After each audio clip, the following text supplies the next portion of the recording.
ಓಂ ಶ್ರೀ ಗುರುಭ್ಯೋ ನಮಃ. ಶ್ರೀ ಬಸವ ಟಿವಿಯ ಸಮಸ್ತ ಸಹೃದಯ ವೀಕ್ಷಕ ಬಂಧುಗಳಿಗೆ ಶರಣು ಶರಣಾರ್ಥಿ.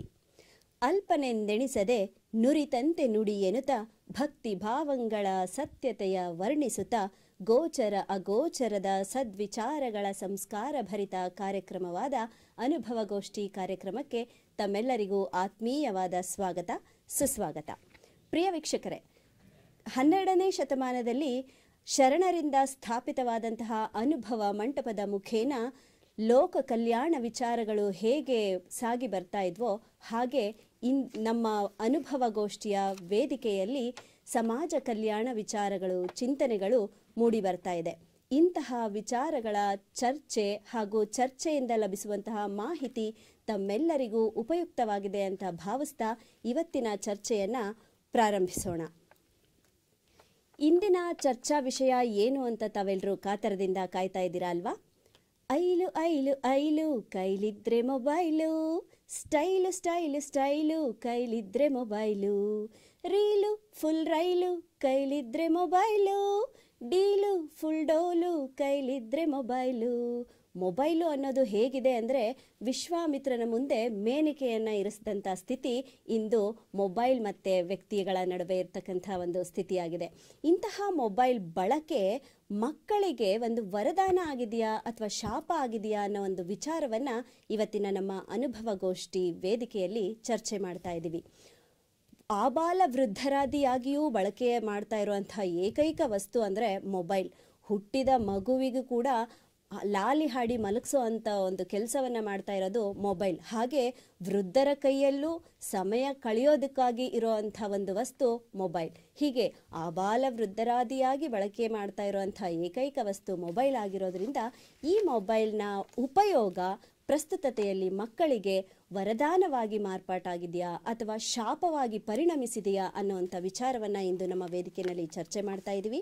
ಈ ಒಂದು ಚರ್ಚೆಯನ್ನು ಮಂಡನೆ ಮಾಡೋದ್ರ ಮೂಲಕ ಆ ಒಂದು ವಿಚಾರವಾಗಿ ತಮಗೆಲ್ಲರಿಗೂ ಅತ್ಯಮೂಲ್ಯ ಮಾಹಿತಿಗಳನ್ನು ನೀಡಲು ನಮ್ಮ ವೇದಿಕೆಗೆ 4 ಅತಿಥಿಗಳು ಆಗಮಿಸಿದ್ದಾರೆ. ಅವರೆಲ್ಲರನ್ನೂ ವೇದಿಕೆಗೆ ಸ್ವಾಗತಿಸುತ್ತಾ ಕಾರ್ಯಕ್ರಮವನ್ನು ಆರಂಭಿಸೋಣ.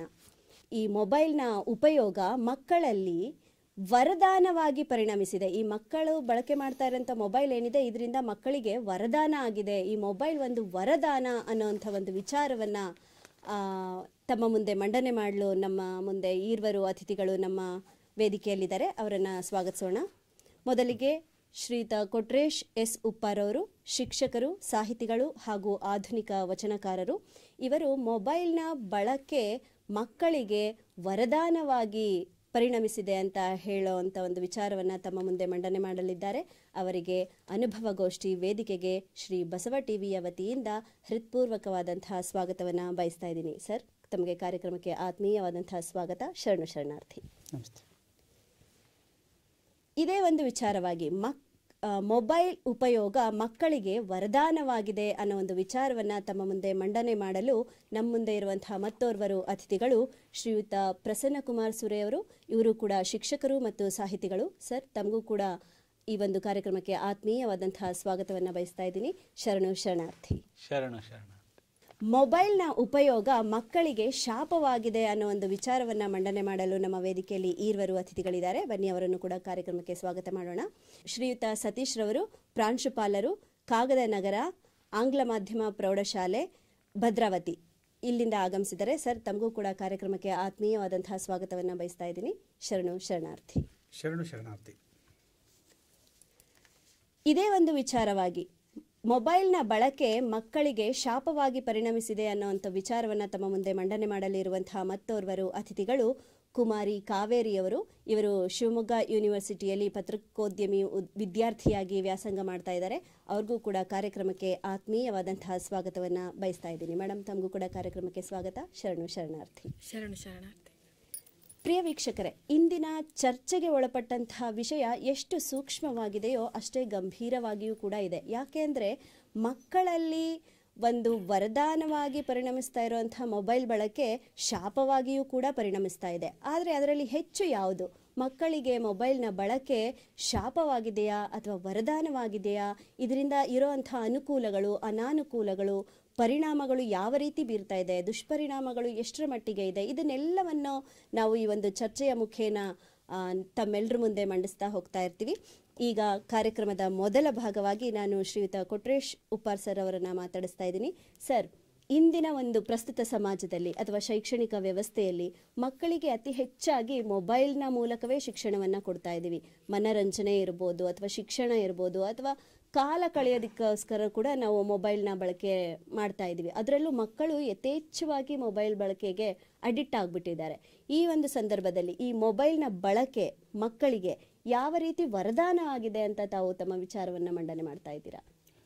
ಬಸವ ಟಿವಿಯ ಸಮಸ್ತ ವೀಕ್ಷಕ ಬಂಧುಗಳಿಗೆ ಶರಣಾರ್ಥಿ. ಅಧ್ಯಕ್ಷರು ಹೇಳಿದಂಗೆ ಇದೊಂದು ಸೂಕ್ಷ್ಮ ಹಾಗೂ ಗಂಭೀರವಾದಂಥ ವಿಷಯ. ಗಂಭೀರತೆ ಯಾವಾಗ ಬರುತ್ತೆ ಅಂದರೆ ಅದರ ಉಪಯೋಗದ ಒಂದು ಗಾಢವಾಗಿ ನಾವು ಆಳಕ್ಕೆ ಇಳಿದಾಗ ಬರುತ್ತೆ. ನಾವು ಆದಿಕಾಲದಲ್ಲಿ ಅಥವಾ ಪುರಾಣಗಳಲ್ಲಿ ನೋಡಿದಾಗ ನಾರದ ಅಂತ ಒಬ್ಬ ವ್ಯಕ್ತಿ ಇದ್ರು. ತ್ರಿಲೋಕ ಸಂಚಾರಿ ಅಂತ ನಾವು ಕರಿತಾ ಇದ್ವಿ. ದೇವಲೋಕ ಮರ್ತ್ಯಲೋಕ ಏನು ಎಲ್ಲೆಲ್ಲ ಲೋಕಗಳಿದ್ವು ಎಲ್ಲದಕ್ಕೂ ಒಂದು ಸಂದೇಶವಾಹಕನಾಗಿ ಕೆಲಸವನ್ನ ಮಾಡ್ತಾ ಇದ್ದ. ಅದ್ರ ಪೂರಕವಾದಂಥ ಒಂದು ಅಂಶ ಅಂತಂದ್ರೆ ಇವತ್ತು ಆ ಸ್ಥಾನವನ್ನ ಮೊಬೈಲ್ ಮಾಡ್ತದೆ. ನಾವು ಅದು ಕಲ್ಪನೆಯಲ್ಲಿ ಕಾಣ್ತಾ ಇದ್ವಿ. ನಾವು ನಾರದ ದೇವಲೋಕದಿಂದ ಅಲ್ಲಿ ಬಂದ, ಇಂದ್ರಲೋಕಕ್ಕೆ ಬಂದ, ಅಥವಾ ಸ್ವರ್ಗಕ್ಕೆ ಹೋದ, ನರಕಕ್ಕೆ ಹೋದ, ಪಾತಾಳಕ್ಕೆ ಹೋದ ಅಂತ. ಅದಕ್ಕಾಗಿ ಜಂಗಮವಾಣಿ, ಅದಕ್ಕೆ ನಾನು ಈಗ ಅಲ್ಲಿಗೆ ಬರ್ತಾ ಇದ್ದೇನೆ. ಸಂಚಾರವಾಣಿ ಅಥವಾ ಜಂಗಮವಾಣಿ ಅಂತ ಮೊಬೈಲನ್ನು ನಾವು ಕರಿತೀವಿ. ಈ ನಾವು ಜಗತ್ತಲ್ಲಿ ಆವಿಷ್ಕಾರ ಮಾಡಿದಂತಹ ಪರಿಕರಗಳಲ್ಲಿ ಎಲ್ಲವೂ ಸಹ ಸದುದ್ದೇಶದಿಂದನೇ ಆವಿಷ್ಕಾರ ಆಗ್ತಕ್ಕಂಥದ್ದು. ಪ್ರತಿಯೊಂದು ವಸ್ತು ನಾವು ನೋಡ್ತಕ್ಕಂಥ ಎಲ್ಲ ವಸ್ತುವನ್ನು ನಾವು ಒಳ್ಳೆ ದೃಷ್ಟಿಯಿಂದ ನೋಡಿದಾಗ ಒಳ್ಳೆತನ ಕಾಣುತ್ತೆ, ನಾವು ಕೆಟ್ಟ ದೃಷ್ಟಿಯಿಂದ ನೋಡಿದಾಗ ಅದರಲ್ಲಿ ಕೆಟ್ಟತನ ಕಾಣುತ್ತೆ. ನಮ್ಮ ಮನಸ್ಸು ಯಾವ ರೀತಿ ಇರುತ್ತೋ ಆ ರೀತಿ ಆ ವಸ್ತುಗಳು, ಆ ಒಂದು ವಲಯ ನಮಗೆ ಕಾಣ್ತಾ ಹೋಗುತ್ತೆ. ಈ ದಿಸೆಯಲ್ಲಿ ಮೊಬೈಲು ಒಂದು ಬಹಳ, ನೀವು ಹೇಳಿದ್ರಿ, ಅಬಾಲ ವೃದ್ಧರಿಂದ ಹಿಡಿದು ಎಲ್ಲರ ಈಗ ಮೊಬೈಲನ್ನು ಬಳಸ್ತಾ ಇದ್ದೀವಿ. ಒಂದು ಟೈಮ್ ಪಾಸ್ ಆಗಿರ್ಬೋದು, ಮನೋರಂಜನೆ ಆಗಿರ್ಬೋದು, ಶಿಕ್ಷಣ ಆಗಿರ್ಬೋದು, ಪ್ರತಿಯೊಂದು ಕಲಿಕಾ ಹಂತ ದೈನಂದಿನ ಒಂದು ಜೀವನದಲ್ಲಿ ಮೊಬೈಲ್ ಹಾಸುವಕ್ಕಾಗಿದೆ. ರಾತ್ರಿ ಮಲಗಿದ್ರು ಸಹ ದಿಂಬಿಗಟ್ಕೊಂಡೆ ಮಲಗ್ತಕ್ಕಂಥದ್ದು. ಎದ್ದೇಳನೆ ಅಂದರೆ ಮೊಬೈಲ್ ಎಬ್ಸುತ್ತೀಗ. ಓದುವವು ಫಸ್ಟಿಗೆಲ್ಲ ಅಲಾರಾಮ್ ಇಟ್ಕೊಂತ ಇದ್ರು, ಅಲಾರಾಮ್ ಇಟ್ಕೊಂಡ್ಬಿಟ್ಟು ಅದು 4 ಗಂಟೆಗೆ 5 ಗಂಟೆಗೆ ಟ್ರೆಂಡ್ ಈ ಮೊಬೈಲ್ಗಳು ಆ ಕೆಲಸವನ್ನು ಮಾಡ್ತಾ ಇದ್ದಾವೆ. ಇವತ್ತು ನೋಡಿ ಮೊಬೈಲ್ ಬಂದಾದ್ಮೇಲೆ ವಾಚ್ ಕಟ್ತಾ ಇಲ್ಲ, ಕೈಗಡಿಯಾರ ಕಟ್ತಾ ಇದ್ವಿ, ಅದನ್ನು ಸಹ ಮೊಬೈಲೇ ಮಾಡ್ತಾ ಇದೆ. ಬಹು ಉಪಯೋಗಿ ಮೊಬೈಲ್. ನಾನು ಹೇಳೋದೇ ಬರೋ 1-2 ಉದಾಹರಣೆ ಕೊಟ್ಟೆ ಅಷ್ಟೇ. ಅದರಲ್ಲೂ ಮಕ್ಕಳಿಗೆ ಯಾವ ರೀತಿ ವರ ಅಂತ ನಾವು ವರ ಅಂತ ಭಾವಿಸಿ ಆ ಒಂದು ಪಾಸಿಟಿವಿಟಿ ಬಗ್ಗೆ, ಸಕಾರಾತ್ಮಕವಾದಂಥ ಆಲೋಚನೆಗಳಲ್ಲಿ ಧನಾತ್ಮಕ ಅಂಶಗಳನ್ನು ಕ್ರೋಢೀಕರಿಸುವುದಾದರೆ ಈ ಕಲಿಕೆಯಲ್ಲಿ ಮೊಬೈಲ್ ಬಹಳ ಮಹತ್ವ. ಅದರಲ್ಲೂ ಕೋವಿಡ್ ಅಂತ ಒಂದು ಏನಂತೀವಿ, ಒಂದು ಭೀಕರ ಒಂದು ಸಂದರ್ಭದಲ್ಲಿ ಇಡೀ ಒಂದು ದೇಶ ಅಲ್ಲ, ಇಡೀ ಒಂದು ಪ್ರಪಂಚನೇ, ಎಲ್ಲ ದೇಶಗಳು ಸಹ ತತ್ತರಿಸಿ ಹೋದ್ವು. ಆ ಸಂದರ್ಭದಲ್ಲಿ ಎಲ್ಲ ಶಾಲಾ ಕಾಲೇಜುಗಳು ಸಹ ಬಾಗಿಲಾಕೊಂಡು ಯಾರು ಹೊರಗಡೆ ಹೋಗದೆ ಇರ್ತಕ್ಕಂಥ ಒಂದು ಪರಿಸ್ಥಿತಿ ಬಂತು. ಆವತ್ತು ಒಂದು ಶಿಕ್ಷಣವನ್ನು ನಾವು ಮುಂದುವರಿಸಬೇಕಾಗಿತ್ತು. ಬಹುಶಃ ಮೊಬೈಲ್ ಬಳಕೆ ಮಾಡಿದ್ದೇ ಒಂದು ಆ ಕಾಲಘಟ್ಟದಲ್ಲಿ ಮಕ್ಕಳು ಅಲ್ಲಿವರೆಗೆ ಕಡಿಮೆ ರೇಷಿಯೋ ನೋಡಿದ್ರೆ ಬಹಳ ಕಡಿಮೆ ಮಟ್ಟದಲ್ಲಿ ಮೊಬೈಲನ್ನು ಬಳಸ್ತಾ ಇದ್ರು. ಯಾಕೆ ಮೊಬೈಲ್ ಬಳಕೆ ಬಂತು? ಆನ್ಲೈನ್ ಶಿಕ್ಷಣ ಬಂತು. ಅವು ಅದರಲ್ಲಿ ನೆಗೆಟಿವ್ಸನ್ನು ನೋಡೋಕೆ ಹೋದ್ರೆ ನೆಗೆಟಿವ್ಸ್ ಎಲ್ಲದರಲ್ಲಿ ನಮ್ಮ ಮುಂದಿನ ಹಂತದಲ್ಲಿ ಅವ್ರು ಏನು ಹೇಳ್ತಾರೆ ಅದ್ರ ಮೇಲೆ ನೆಕ್ಸ್ಟ್ ಹಂತದಲ್ಲಿ ನಾವು ಮಾತಾಡ್ತೀವಿ. ನಮ್ಮ ಪಾಸಿಟಿವಿಟಿ ಬಗ್ಗೆ ಮಾತಾಡ್ತಾ ಇದ್ದೇನೆ. ಪಾಸಿಟಿವಿಟಿ ಬಗ್ಗೆ ಈ ಒಂದು ಪಠ್ಯಾಂಶ ಇರುತ್ತೆ ಒಂದು ನಮ್ಮ ಪಠ್ಯಪುಸ್ತಕದಲ್ಲಿ. ಅದರ ಈಗ ಕಲಿಕಾ ಚೇತರಿಕೆ ಅಂತ ಒಂದು ಹೊಸ ಆಯಾಮ ಬಂದಿದೆ ಶಿಕ್ಷಣ ಪದ್ಧತಿ. ಬಹುಶಃ ಇದು ಖಾಸಗಿ ಶಾಲೆಯಲ್ಲಿ ಬಂದಿದೆಯಲ್ಲ ಗೊತ್ತಿಲ್ಲ, ಸರ್ಕಾರಿ ಶಾಲೆಯಲ್ಲಿ ಬಂದಿದೆ. ಪಾಠ ಅಷ್ಟೇ ಅಲ್ಲ ಅಲ್ಲಿ ಕೊಟ್ಟಿರೋದು. ಪಾಠ ಒಂದು ಕತೆ ಇತ್ತು ಅಂತಂದ್ರೆ ಇಲ್ಲಿ ಒಂದು 8ರಿಂದ 10 ನಮ್ಮ 4 ಲೈನ್ ಕೊಟ್ಟಿರ್ತಾನೆ. ಕತೆ ಮಗು ಮುಂದುವರಿಸಬೇಕು. ಅಥವಾ ಒಂದು ಅಶೋಕನ ಬಗ್ಗೆ ಒಂದು ಸಣ್ಣ ಮಾಹಿತಿ ನಮ್ಮ ಪಾಠದಲ್ಲಿ ಇರುತ್ತೆ. ಬೃಹತ್ತಾಗಿ ಪ್ರಶ್ನೆಯನ್ನು ಇಲ್ಲಿ ಕೇಳಿರ್ತಾರೆ. ಅಂದ್ರೆ ಪೂರಕವಾದ ಅಂಶಗಳನ್ನ ಮಗು ಕಲೆ ಹಾಕಬೇಕಾಗುತ್ತೆ. ಈ ಸಂದರ್ಭದಲ್ಲಿ ಅಲ್ಲಿ ಶಿಕ್ಷಕ ಆ ಒಂದು ಪಠ್ಯವನ್ನ ಅಷ್ಟಕ್ಕೆ ಸೀಮಿತ ಆದಂತ ಒಂದು ಸಂದರ್ಭದಲ್ಲಿ ಮಗುವಿಗೆ ಸಹಾಯಕ್ಕೆ ಬರ್ತಕ್ಕಂಥದ್ದು ಮೊಬೈಲು. ಅದೇ ಅಶೋಕ ಪಾಠವನ್ನು ಮಾಡಿದ್ರೆ ಅಶೋಕನ ಪೂರ್ಣ ಚರಿತ್ರೆನೇ ಬರುತ್ತೆ. ಅಲ್ಲಿ ಓದಲಿಕ್ಕೆ ಅನುಕೂಲ ಆಗುತ್ತೆ ಆ ಮಗುಗೆ. ಬರೀ ಒಂದೇ ಅಲ್ಲ, ಅದು ಒಂದು ಜ್ಞಾನ ವಿಕಾಸ ಕೇಂದ್ರ ಆಗಿಬಿಟ್ಟಿದೆ ಮೊಬೈಲ್. ಅಂಗೈಯಲ್ಲಿ ಇಡೀ ಜಗತ್ತನ್ನು ನಾವು ಕಾಣ್ತೀವಿ. ಮೊಬೈಲಲ್ಲಿ ಏನಿಲ್ಲ, ಎಲ್ಲದೂ ಇದೆ. ಇವತ್ತು ನಮ್ಮ ಎದುರಾಳಿಗಳು ಬಹುಶಃ ಅವರು ಸಿದ್ಧರಾಗಿ ಬಂದಿರೋದು ಇದೇ ಮೊಬೈಲು ಗೂಗಲನ್ನು ನೋಡಿಬಿಟ್ಟು ಕೆಲವೊಂದು ಅಂಶಗಳನ್ನು ಅವರು ಸಂಗ್ರಹಿಸ್ಕೊಂಡ್ಬಿಟ್ಟು. ಹಂಗಾಗಿ ಮೊಬೈಲು ನೀವು ಹೇಳಿದ್ರಿ ಚಿಕ್ಕರಿಂದ ಹಿಡಿದು ದೊಡ್ಡರವರೆಗೂ ಸಹಕಾರಿ ಆಗುತ್ತೆ. ಅದರಲ್ಲಿ ಮಕ್ಕಳಲ್ಲಿ ಈ ಪ್ರಾಜೆಕ್ಟ್ ವರ್ಕ್, ಹೊಸ ಹೊಸ ಸ್ಕಿಲ್ಗಳನ್ನ ಕಲಿಸ್ಲಿಕ್ಕೆ, ಮತ್ತು ಆ್ಯಪ್ಗಳು ಬಂದಿದ್ದಾವಲ್ಲ ಎಷ್ಟು, ಮತ್ತು ವಿಡಿಯೋ ಪಾಠಗಳು ಬರ್ತಾ ಇದ್ದಾವೆ. ಈಗ ನಾವು ನನ್ನ ಮೊಬೈಲನ್ನು ನಾನು ಸಹ ತರಗತಿ ಕೊಠಡಿಯಲ್ಲೇ ಬಳಸ್ತೀನಿ. ನಾನು ಈಗ ಕೀಟಹಾರಿ ಸಸ್ಯಗಳ ಪಾಠವನ್ನು ನಾನು ಎಷ್ಟೋ ವರ್ಷದಿಂದ ಮಾಡ್ತಾ ಬಂದು ಮೊಬೈಲ್ ಹಿಡ್ಕೊಂಡೆ ಮಾಡಿಸ್ತೀನಿ. ಫಸ್ಟಿಗೆಲ್ಲ ಅವುಗಳನ್ನ ನಾನು ಅರ್ಥೈಸ್ಲಿಕ್ಕೆ ಭಾಳ ಕಷ್ಟ ಆಗೋದು. ಕೀಟಹಾರಿ ಹೆಂಗೆ ಕೀಟಗಳನ್ನು ತಿಂತವೆ, ನೊಣದ ಬೋನು ಅಂದರೆ ಹೆಂಗಿರುತ್ತೆ, ಇವುಗಳನ್ನೆಲ್ಲ ನಾವು ಮೊಬೈಲಲ್ಲಿ ತೋರಿಸಿದಾಗ ಮಕ್ಕಳು ಆಶ್ಚರ್ಯ ಪಡ್ತಾ ಇದ್ದಾವೆ. ಯಾವ ರೀತಿ ಸಸ್ಯಗಳು ಕೀಟಗಳನ್ನು ತಿಂತಾ ಇದ್ದಾವೆ, ಪಕ್ಷಿಗಳನ್ನೇ ತಿಂತಾ ಇದ್ದಾವೆ ನೋಡಿ. ಇದೆಲ್ಲ ನಾವು ಮೊಬೈಲನ್ನು ಅದನ್ನು ಸದ್ಬಳಕೆ ಮಾಡ್ಕೋಬೇಕು. ಯಾವ ಹಂತದಲ್ಲಿ ನಾವು ಮೊಬೈಲ್ಗಳನ್ನು ಬಳಸ್ತೀವಿ, ಮಕ್ಕಳಿಗೆ ಯಾವ ಹಂತದಲ್ಲಿ ಬಳಸಲಿಕ್ಕೆ ಹೇಳ್ತೀವಿ. ಅಥವಾ ಒಂದು ರೈಮನ್ನು ನಾನು ಪಾಠ ಮಾಡ್ತೀನಿ ಅಂದ್ಕೊಳ್ಳಿ, ನಾನು ಒಂದು ಪದ್ಯವನ್ನು ಯಾವುದೇ ಭಾಷೆ ಇರ್ಬೋದು, ಕನ್ನಡ ಇರ್ಬೋದು, ಇಂಗ್ಲೀಷ್ ಇರ್ಬೋದು, ಹಿಂದಿ ಇರ್ಬೋದು, ನನಗೆ ಹಾಡ್ಲಿಕ್ಕೆ ಬರಲ್ಲ, ಜನ ಪಾಠ ಮಾಡಬಲ್ಲ, ಹಾಡ್ಲಿಕ್ಕೆ ಬರಲ್ಲ. ಅವಾಗ ನಾನು ಸರ್ಚ್ ಮಾಡ್ತೀನಿ, ಮೊಬೈಲನ್ನು ಸರ್ಚ್ ಮಾಡಿಬಿಟ್ಟು ನಮ್ಮ ಸ್ಕೂಲ್ದು ಒಂದು ಗ್ರೂಪ್ ಮಾಡ್ಕೊಂಡಿದ್ವಿ. ಆ ಗ್ರೂಪಿಗೆ ಆ ಸರ್ಚ್ ಮಾಡಿರೋ ಹಾಡನ್ನು ಹಾಕ್ತೀನಿ ನಾನು. ಮಕ್ಕಳ ಇದನ್ನು ನನಗೆ ಹಾಡಕ್ಕೆ ಬರಲ್ಲ, ಒಂದು ಗ್ರೂಪಿಗೆ ಹಾಕ್ತೀನಿ, ಅದನ್ನು ಕೇಳಿ ಮನೆಯಲ್ಲಿ ನೀವು ನಾಳಿಕೆ ಕಲ್ತ್ಕೊಂಬನ್ನಿ ಅಂತ ಇಷ್ಟೇ ಹೇಳಿರ್ತೀನಿ. ಮಕ್ಕಳು ಅದನ್ನು ಫಾಲೋ ಅಪ್ ಮಾಡಿ ಹಂಗೇನೆ ಆಡ್ಕೊಂಡು ಬರ್ತಾರೆ. ನನಗೂ ಆಡೋಕ್ಕಾಗಲ್ಲ, ನಾನು ಬರೀ ಗೈಡ್ ಮಾಡ್ತೀನಿ. ಅಲ್ಲಿ ಕೆಲಸ ಮಾಡಿದ್ದು ಯಾವುದು ಅಂತಂದರೆ ಮೊಬೈಲು. ಹಿಂಗೆ ಮೊಬೈಲು ಮಕ್ಕಳಿಗೆ ವರನೇ ಹೊರತು ಶಾಪ ಅಲ್ಲ.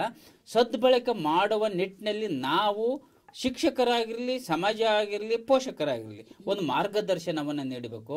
ಅದು ಒಂದು ಒಳ್ಳೆಯ ಒಂದು ದಾರಿಲಿ ಹೋಗಬೇಕು. ಹೀಗಿದ್ದ ಮಾತ್ರ ಮೊಬೈಲು ಮಕ್ಕಳಿಗೆ ವರದಾನ ಅಂತ ನಾನು ಹೇಳಕ್ ಬಯಸ್ತೀನಿ. ಒಳ್ಳೆ ವಿಚಾರಗಳನ್ನು ಮಂಡನೆ ಮಾಡಿದ್ರಿ. ಅದರಲ್ಲೂ ಪ್ರಸ್ತುತತೆಯಲ್ಲಿ ಏನು ನಡೀತಾ ಇದೆ ಆ ಒಂದು ಸನ್ನಿವೇಶಕ್ಕೆ ಆ ಮೊಬೈಲ್ ಮಾರಕನೂ ಆಗಿದೆ, ಪೂರಕನೂ ಆಗಿದೆ. ಅಂಥದ್ರಲ್ಲಿ ವರದಾನ ಹೇಗಾಗುತ್ತೆ, ಆ ಬಳಕೆಯ ವಿಧಾನ ಹೇಗಿರಬೇಕು, ಬಳಕೆಯ ಸಂದರ್ಭ ಹೇಗಿರಬೇಕು, ಈ ಒಂದು ಮಾಹಿತಿಯನ್ನು ತುಂಬ ಸೊಗಸಾಗಿ ತಿಳಿಸ್ಕೊಟ್ರಿ.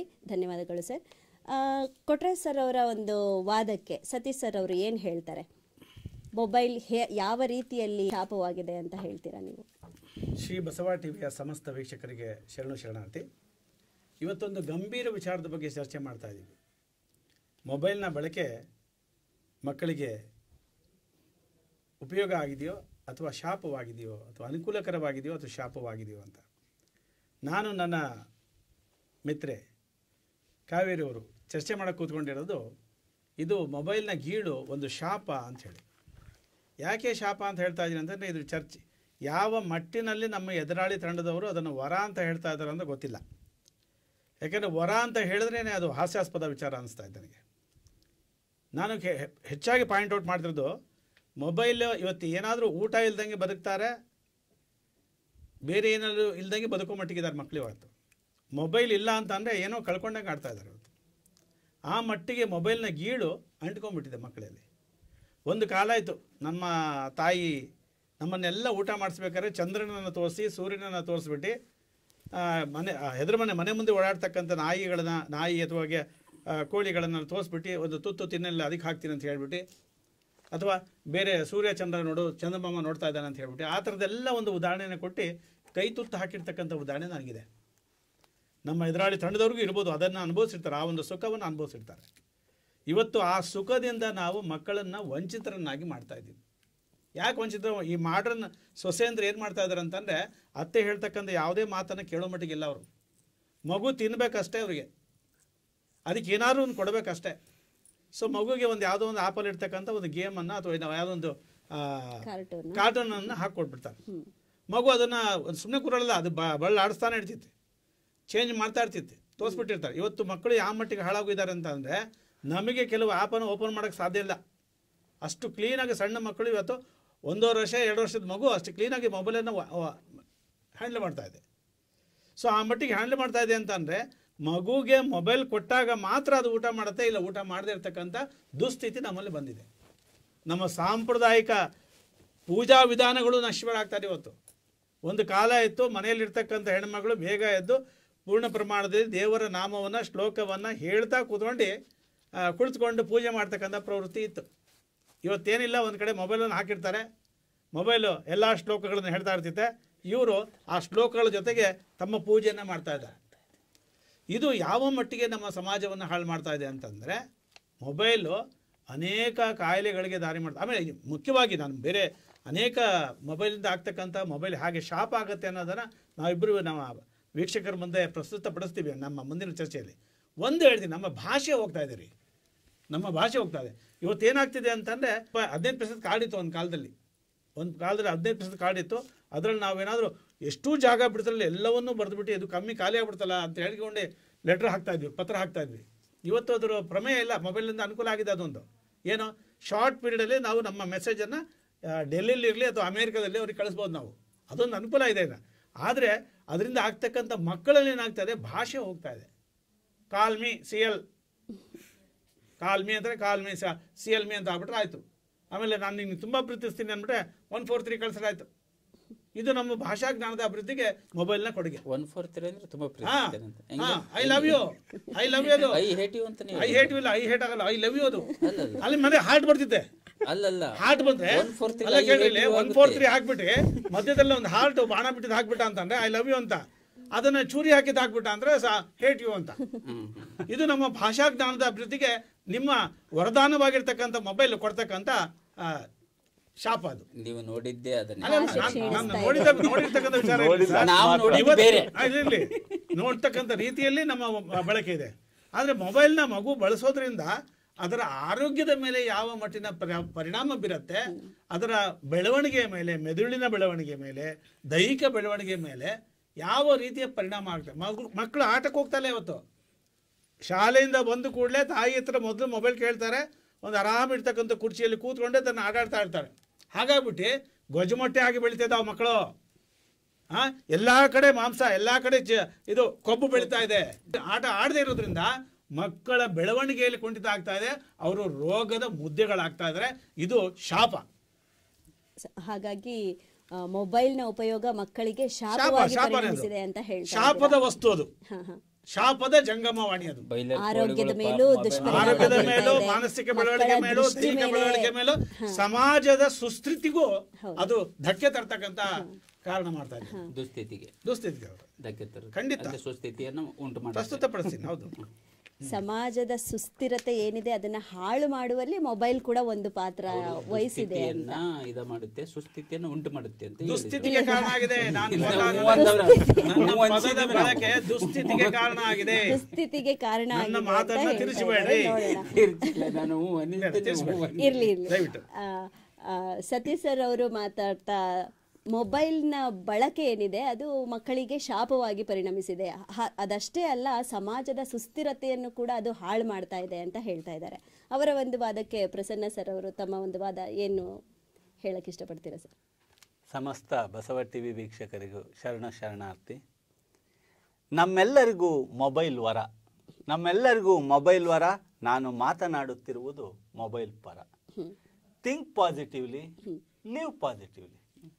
ನಾವು ಮೊಬೈಲ್ನ ಶಾಪ ಅಂದ್ಕೊಂಡ್ರೆ ಶಾಪನೇ. ಪ್ರಸನ್ನನ್ನು ಶಾಪ ಅಂದ್ಕೊಂಡ್ರೆ ನಮ್ಮಲ್ಲಿ ನಾನು ಶಾಪವೇ. ಪ್ರಸನ್ನಿಂದ ಅನುಕೂಲ ಇದೆ ಅಂದ್ರೆ ಏನಾರ ಒಂದು ಕಾಣುತ್ತೆ ನೋಡಿ. ಗುರುಗಳನ್ನ ಅರಸ್ತಾ ಹೋಗಿ ಕಲಿತಿದ್ದಿದ್ದು ಒಂದು ಕಾಲ, ಗುರುಕುಲ ಶಿಕ್ಷಣ ಪದ್ಧತಿ.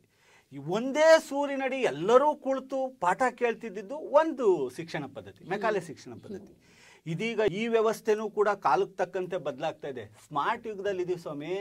ಈ ಸ್ಮಾರ್ಟ್ ಯುಗದಲ್ಲಿ ಸ್ಮಾರ್ಟ್ ಕಲಿಕೆಗೆ ಹೊಸ ಅವಕಾಶಗಳು.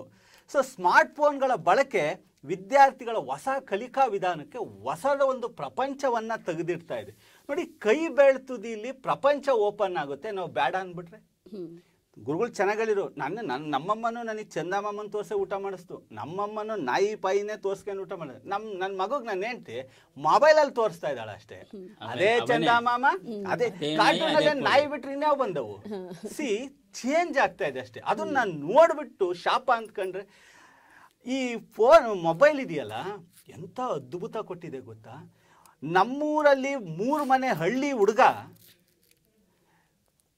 ಡೆಲ್ಲಿಲಿ ಪಾಠ ಮಾಡುವಂತ ಈ ದೇಶದ ಅತ್ಯುತ್ತಮ ಶಿಕ್ಷಕನಿಂದ ಪಾಠ ಪಡಿಬಹುದು, ಎಜುಕೇಶನ್ ಇಂದ. ಅದನ್ನ ನಾನು ಶಾಪ ಅಂದ್ಕೊಂಡ್ಬಿಟ್ರೆ ನನ್ನ ಮಗಗ್ ಸಿಗದ. ಇವತ್ತು ನೀಟ್ ಎಕ್ಸಾಮ್ನ 2 ಲಕ್ಷ 3 ಲಕ್ಷ ಕೊಟ್ಟು ಗ್ರಾಮೀಣ ಪ್ರತಿಭೆಗಳು ಹೆಂಗ್ ಹೋಗಕ್ ಸಾಧ್ಯ? ಟ್ಯೂಷನ್ ಹೆಂಗ್? ನೀಟ್ ಎಕ್ಸಾಮ್ ಹೆಂಗ್ ಕೋಚಿಂಗ್ ಹೋಗಕ್ ಸಾಧ್ಯ? ಕೋಚಿಂಗ್ ಇಲ್ದಲೆ ಪಾಸ್ ಹಾಕಾಗುತ್ತಾ? ಇಲ್ಲ. ಆದ್ರೆ ಈ ಮೊಬೈಲು ಎಂತ ಅವಕಾಶ ಕೊಟ್ಟಿದೆ ರೀ. ಫ್ರೀ ಆಪ್ಗಳು ಬಂದಿದೆ, ಫ್ರೀ ಆಪ್ಗಳು, ನೀಟ್ ಬಗ್ಗೆ, ಸಿಟಿ ಬಗ್ಗೆ. ಮತ್ತೆ ಹೋಗ್ಲಿ, ಒಂದು ಕಾಲ ಇತ್ತು ಕಾಂಪಿಟೇಟಿವ್ ಎಕ್ಸಾಮ್ ಅಂದ್ರೆ ಗೊತ್ತಿರಲಿಲ್ಲ. ಕಾಂಪಿಟೇಟಿವ್ ಎಕ್ಸಾಮ್ ಹೆಂಗ್ ಪ್ರಿಪೇರ್, ಮೈಂಡ್ ಸೆಟ್ ಹೆಂಗ್ ಮಾಡ್ಬೇಕು ಅನ್ನೋದು ಗೊತ್ತಿರಲಿಲ್ಲ. ಈಗ ನೀನು ಕುತ್ಕೊಳ್ಳೋದ್ರಿಂದ ಹಿಡಿದು ನಿಂತ್ಕೊಳ್ಳೋ ತನಕವ ಎಲ್ಲರಿಗೂ ಒಂದೇ ಎಜುಕೇಶನ್. ನೋಡಿ, ಸಮಾಜವನ್ನ ಈ ಶಿಕ್ಷಣ ಪದ್ಧತಿ ಡಿವೈಡ್ ಮಾಡಿಬಿಟ್ಟು ಉಳ್ಳವ್ರಿಗೆ ಒಂದು ಶಿಕ್ಷಣ, ಇಲ್ದವ್ರಿಗೆ ಒಂದು ಶಿಕ್ಷಣ. ಇಲ್ಲಿ ಗ್ರಾಮೀಣದಲ್ಲಿ ಓದ್ದವ್ರಿಗೆ ಅಷ್ಟೊಂದು ಫೆಸಿಲಿಟೀಸ್ನೇ ಸಿಗ್ತಿರ್ಲಿಲ್ಲ. ಈಗ ಹಂಗಲ್ಲ ಸ್ವಾಮಿ, ನಿನ್ನ ಮನೇಲಿ ಒಂದು ಮೊಬೈಲ್ ಇಟ್ಕೊಂಡ್ಬಿಟ್ರೆ ಅವ್ನಿಗೆ ಏನು ಸಿಗುತ್ತೋ ಅದೇ. ನಾನು ಕಾಲೇಜ್ಗೆ ಹೋಗ್ದಂಗೆ ಪಾಠ ಮಾಡ್ತೀನಿ, ನನಗೆ ಮ್ಯಾಟ್ರಿಕ್ಸ್ ಅಥವಾ ಟ್ರಿಗ್ನಾಮಿಟ್ರಿ, ನಾನು ಈ ಲೆಕ್ಚರ್ನ ಕ್ಲಾಸ್ನ ಫಾಲೋ ಮಾಡ್ತೀನಿ, ಮಾಡು. ನಿನಗೆ ಎರಡೆರಡು ಸರಿ ಸಿಗುತ್ತಲ್ಲಪ್ಪ. ಲಕ್ಷಾಂತರ ರೂಪಾಯಿ ಕೋಚಿಂಗಿಗೆ ಕಟ್ಟುಬಿಟ್ಟು ಕಳಿಸೋಂಥ ಅವಕಾಶ ಎಲ್ಲರಿಗೂ ಇರುತ್ತಾ? ನಾವು ವ್ಯಯ ಮಾಡ್ತೀನಿ ಅಂತ ತಿಳ್ಕೊಳ್ಳಿ, ಇನ್ನೊಬ್ಬ ವ್ಯಯ ಮಾಡೋಕ್ಕಂತ. ಆದರೆ ಶಿಕ್ಷಣ ಎಲ್ಲರಿಗೂ ಒಂದೇ ಅವಕಾಶನ ಕೊಡ್ಬೇಕು. ನೀವು NEET, CAT, IIT, KPSC exam ಎಷ್ಟು ಜನ ಫಾಲೋ ಮಾಡ್ತಿದ್ರು. ಒಂದು ಪೊಲೀಸ್, ಈಗ ನಾವು 90ರ ದಶಕದವರು, ನಮಗೊಂದು ಪೊಲೀಸ್ ಕಾಲ್ ಆಗ್ತಿದ್ದೆ ಗೊತ್ತಾಗಿಲ್ಲ. ನನ್ನ ಇಡೀ ಜೀವನದಲ್ಲಿ ಒಂದು CT ಎಕ್ಸಾಮ್ ಬರಲಿಲ್ಲ. ಯಾಕಂದ್ರೆ ನಮಗೆ ಅಷ್ಟು ಪ್ರಚಾರನೇ ಆಗ್ತಿರ್ಲಿಲ್ಲ. ಯಾರೋ ಮನೇಲಿ ಓದ್ದರಿದ್ರೆ ಅವ್ರ ಮಕ್ಳಿಗೆ ಹೇಳೋರು. ಈಗ ಹಂಗಲ್ಲ, ನೀವು ಮೊಬೈಲ್ ಮುಟ್ಟುಬಿಟ್ರೆ ಇನ್ನು ನೋಟಿಫಿಕೇಶನ್ ಹೊರಟಿರಲ್ಲ, ಟಕ ಟಕ ಟಕ ಬರ್ತಾ ಇರುತ್ತೆ. ಚರ್ಚೆ ಮಾಡ್ತಾ ಇದ್ರೆ ಇಲ್ಲಿ ಬಂದಿರುತ್ತೆ, ಇಲ್ಲಿ ಬಂದಿರುತ್ತೆ. ಈಗ ಈ ಒಂದು ಪ್ಯಾನಲ್ ಡಿಸ್ಕಷನ್ ಸಹಿತವ ಹಾಕಿದ್ರೆ ಅವನಲ್ಲಿ ಕಾಮೆಂಟ್ ಮಾಡ್ಬೋದು. ಎಂತ ಅವಕಾಶ ಇದು! ವಿದ್ಯಾರ್ಥಿಗೆ ವರ ಅಲ್ವಾ? ಅಂದ್ರೆ ನಾವು ಏನು ಮಾಡ್ತಾ ಇದೀವಿ ಅಂದ್ರೆ, ವಿದ್ಯಾರ್ಥಿ ಶಾಪದ ಬಗ್ಗೆನೇ ಯೋಚನೆ ಮಾಡ್ತಿದ್ವಲ್ಲ, ನೀವು ವರದ ಬಗ್ಗೆ ಯೋಚನೆ ಮಾಡಿ. ಒಂದು ಪ್ರಾಜೆಕ್ಟ್ ವರ್ಕ್ ಕೊಟ್ಟರು, ಎಲ್ಲಿ 3 ಮನೆ ಹಳ್ಳಿಲಿ ಒಂದು ಕೊಟ್ಟರು, ಬೆಂಗಳೂರು ಟೌನಲ್ಲಿ ಒಂದು ಕೊಟ್ಟರು. ಬೆಂಗಳೂರು ಹುಡುಗಗೆ ಸಿಗುವಂಥ ಎಲ್ಲ ಸೌಲಭ್ಯಗಳು ಆ ಪ್ರಾಜೆಕ್ಟಲ್ಲಿ ನಮ್ಮ ಹುಡುಗರಿಗೂ ತೆಗಿತಾನೆ. ಒಂದು ನೀವು ಭಗತ್ ಸಿಂಗ್ ಅಂತ ಒಂದು ಫೋಟೋ ತಗೊಂಬಾರಪ್ಪ ಅಂದ್ರೆ 10 ಫೋಟೋ ತರ್ತಾನೆ. ಭಗತ್ ಸಿಂಗ್ ಅಷ್ಟೂ ವಿಚಾರಧಾರೆಗಳನ್ನ ಟಕ ಟಕ ಟಕ ಬರ್ಕೊಂಬರ್ತಾನೆ. ಕಾರಣ ಏನು? ಮೊಬೈಲಲ್ಲಿ ಇದೆ ದತ್ತಾಂಶ ಸಂಗ್ರಹ. ನೀವು ಪೇಪರ್ಲೆಸ್ ಅಂತ ಈಗ ಮಾತಾಡ್ತಿದ್ವಿ, 100 ಪೇಜನ್ನ ಒಂದು ಮೊಬೈಲ್ ಓಪನ್ ಮಾಡುತ್ತಲ್ಲ, ಎಷ್ಟು ಬೇಕು ನಿಮಗೆ ವಿಚಾರಧಾರೆಗಳು. ನಮ್ಮ ಮಗುವನ್ನ ನಾವು ಹೇಳಿರು, ನಮ್ಮ ಮಕ್ಳಿಗೆ ಗೊತ್ತಿಲ್ಲದ ನಮಗೆ ಗೊತ್ತಿಲ್ಲ, ಅದಕ್ಕೆ ನಾವು ಖುಷಿ ಪಡೋ. Is A technically forward. ನನ್ನ ಮಗ 5ನೇ ಕ್ಲಾಸ್ ಓದ್ತಿರೋ ಮಗ ಟೆಕ್ನಿಕಲಿ ಒಂದು ಹೆಜ್ಜೆ ಮುಂದೆ ಇದ್ದಾನೆ. ನಾವು PUCಗೆ ಹೋದಾಗ ಟೆಕ್ನಿಕಲಿ ಏನು ಅಂತ ತಿಳ್ಕೊಬೇಕಾಯ್ತು. ಇವತ್ತು ನಾವು ಸಂತೋಷ ಪಡೋ. ನೀವು ಹೆಂಗ್ ಯೋಚಿಸ್ತಿರೋ ನಮ್ಮ ಆಲೋಚನೆಗಳೇ ನಾವುಗಳು. ನಿನ್ನ ಸದುಪಯೋಗಕ್ಕೆ ಬಳಸ್ಕೊಂತೀನಿ ಅಂದ್ರೆ ವರ. ಅದನ್ನು ಕೆಟ್ಟದಿಲ್ಲ ಅಂತಲ್ಲ, ನೀನೇನಪ್ಪ ಮಾಡ್ತಿದ್ದೆ? ಹಂಗಾರೆ ನಾವು ಹಳೆ ಕಾಲದಲ್ಲಿ ಟೆಕ್ಸ್ಟ್ ಬುಕ್ ಇದ್ವಲ್ಲ, ಅದ್ರಲ್ಲಿ ಏನು ಕೆಟ್ಟದ್ದು ಇರ್ಲೇ ಇಲ್ವಾ? ಮೊಬೈಲಲ್ಲಿ ಮಾತ್ರ ಕೆಟ್ಟದಿದೆಯಾ? ಅಲ್ಲಿ ಅಶ್ಲೀಲ ಪುಸ್ತಕಗಳು ಇರ್ಲಿಲ್ವಾ? ಓದಾಕ್ ಬಿಟ್ರೆ ಓದ್ತಾನ. ಎಲ್ಲ ರೀತಿಯ ಪುಸ್ತಕಗಳು ಅವಾಗ್ಲೂ ಇದ್ವಲ್ಲ. ನಮ್ ಕಾಲದಲ್ಲಿ ಮೊಬೈಲ್ ಇರ್ಲಿಲ್ಲ, ನಾನು SLC ಇದ್ದಾಗ ಅವಾಗ ಪುಸ್ತಕಗಳೇ ಇದ್ವಲ್ಲ. ನಮ್ಮ ಅಪ್ಪ ಓದಕ್ ಬಿಟ್ಟಿರು ನನ್ನನ್ನ. ನೀವು ಕೈ ಬೆರಳಲ್ಲಿರುವಂತ ಜ್ಞಾನವನ್ನ ನೋಡಿ, ಕೈ ಬೆರಳಲ್ಲಿರುವಂತಹ ಗೈನಿಂಗ್ ನಾಲೆಡ್ಜ್ ಅನ್ನ ನೋಡಿ, ಅದು ಮಕ್ಕಳಿಗೆ ವರ ಆಗ್ತಾ ಇದೆ. ಖಂಡಿತ ಮೊಬೈಲ್ ಬಳಕೆ ಮಕ್ಕಳಿಗೆ ವರ. ಅದರಲ್ಲೂ ವಿಶೇಷವಾಗಿ ವಿದ್ಯಾರ್ಥಿಗಳು ಅದನ್ನು ಸದುಪಯೋಗ ಮಾಡ್ಕೊಂಡು ಅದ್ಭುತವಾದ ವ್ಯಕ್ತಿತ್ವ. ನಮಗೆ ಒಂದು ಎಕ್ಸಾಮ್ಗೆ ಪ್ರಿಪೇರ್ ಆಗೋದೇ ಗೊತ್ತಿರಲಿಲ್ಲ. ನೀನ್ ಎಲ್ಲಿ ಫೇಲ್ ಆಗ್ತೀಯ ಅಂತ, ಫೇಲ್ ಆದರೂ 100 ಜನ, ನೀನ್ ಎಲ್ಲಿ ಫೇಲ್ ಆಗ್ತೀಯ ಅನ್ನೋದು ಗೊತ್ತಾಗ್ತಾ ಇದೆ. ಈ ಆನ್ಲೈನಲ್ಲಿ ಎಷ್ಟು ಮಾರ್ಕ್ ಟೆಸ್ಟ್ಗಳು ಆಗ್ತಾವ್ರಿ. ಯಾರು ಮಾಡ್ತಿದ್ರು ಆ ಮಾರ್ಕ್ ಟೆಸ್ಟ್ಗಳನ್ನೆಲ್ಲ? ಮಾರ್ಕ್ ಟೆಸ್ಟ್ಗಳಿಂದ ಫೇಲ್ ಆಗಿ ಆಗಿ ಆಗಿ ಮಗು ಹೆಂಗ್ ಆಗ್ತಾ ಇದೆ ಅಂದ್ರೆ, ಈಗ ಕರೆಕ್ಟಾಗಿ ಹೇಳ್ತಾನೆ. ನೀನು ಈ ಕ್ವಶನ್ ಅಲ್ಲಿ ಬ್ಲೂ ಪ್ರಿಂಟ್ ಅಂತ ಒಂದು ಪಾಠದಲ್ಲಿ ಎಷ್ಟು ಅದನ್ನ ಕರೆಕ್ಟಾಗಿ ಹೇಳಿರ್ತಾರೆ. ಅದೇ ಕ್ವಶನ್ಗಳು ಫ್ರೇಮ್ ಮಾಡಿರ್ತಾರೆ. 10 ಜನ ಯೂಟ್ಯೂಬ್ಗೆ ಅಪ್ಲೋಡ್ ಮಾಡಿರ್ತಾರೆ. ನನ್ನ ವಿಚಾರಧಾರೆ, ಇವ್ರು ಸರ್ದು ನಿಮ್ದು ಎಲ್ಲಾ ವಿಚಾರಧಾರೆ ಮಗು ಪಡ್ಕೊಂಡು ಒಂದು ಮೂರ್ತ ರೂಪವನ್ನ ಪಡ್ಕೊಳುತ್ತೆ. ಹೌದಲ್ವಾ? ಅದೇ ಕ್ವಶನ್ ಪೇಪರ್ ಮಾಡಿಕೊಳ್ಳುತ್ತೆ. ಅದೇ ನೆಕ್ಸ್ಟ್ ಕರೆಕ್ಟ್ 10 ಜನದ ಕ್ವಶನ್ ಪೇಪರ್ ನೋಡಿ ನಮ್ಮನ್ನು ಮೀರಿಸಿ ಅದೊಂದು ಕ್ವಶನ್ ಪೇಪರ್. ಅದು ಗೈನಿಂಗ್ ಅಲ್ವಾ? ಗೈನಿಂಗ್ ನಾಲೆಡ್ಜ್ ಅಲ್ವಾ? ಮೊಬೈಲು ಖಂಡಿತ ವರ. ದಯಮಾಡಿ ನಮ್ಮ ಹಳದಿ ಕಣ್ಣುಗಳಿಂದ ನೋಡಿ ಅದನ್ನ ಶಾಪ ಅನ್ಬೇಡಿ ಪ್ಲೀಸ್. ಕಣ್ಣಿಗೆ ಹಳದಿ ಬಣ್ಣ ಕಾಣ್ತಾ ಇದೆ ಅಂದರೆ ಕಾಮಾಲೆ ಕಣ್ಣಿಗೆ ಕಾಣೋದೆಲ್ಲ ಹಳದಿ ಅನ್ನೋ ಹಾಗೆ ಅವರವರ ದೃಷ್ಟಿಕೋನ ಹೇಗಿರುತ್ತೆ ಅಥವಾ ಅವರವರ ಅಭಿರುಚಿಗಳು ಹೇಗಿರುತ್ತೆ, ಆ ಒಂದು ಪ್ರವೃತ್ತಿಯ ಮುಖೇನ ಮೊಬೈಲ್ ವರನೂ ಆಗ್ಬೋದು, ಶಾಪನೂ ಆಗ್ಬೋದು ಅಂತ ಪ್ರಸನ್ನಕುಮಾರ್ ಸರ್ ಅವರು ತುಂಬ ಸೊಗಸಾಗಿ ತಿಳಿಸ್ಕೊಟ್ರು. ಈ ಮೊಬೈಲ್ ಬಳಕೆ ಅನ್ನೋದು ಅಂಗೈಯಲ್ಲೇ ಇರುವಂಥ ಒಂದು ಜಗತ್ತು. ಆ ಜಗತ್ತಿನ ಎಲ್ಲ ವಿಚಾರಗಳನ್ನು ನಾವು ಅಂಗೈಯಲ್ಲೇ ನೋಡ್ಬೋದು, ಕಲಿಬೋದು, ಎಲ್ಲ ಮಾಡ್ಬೋದು.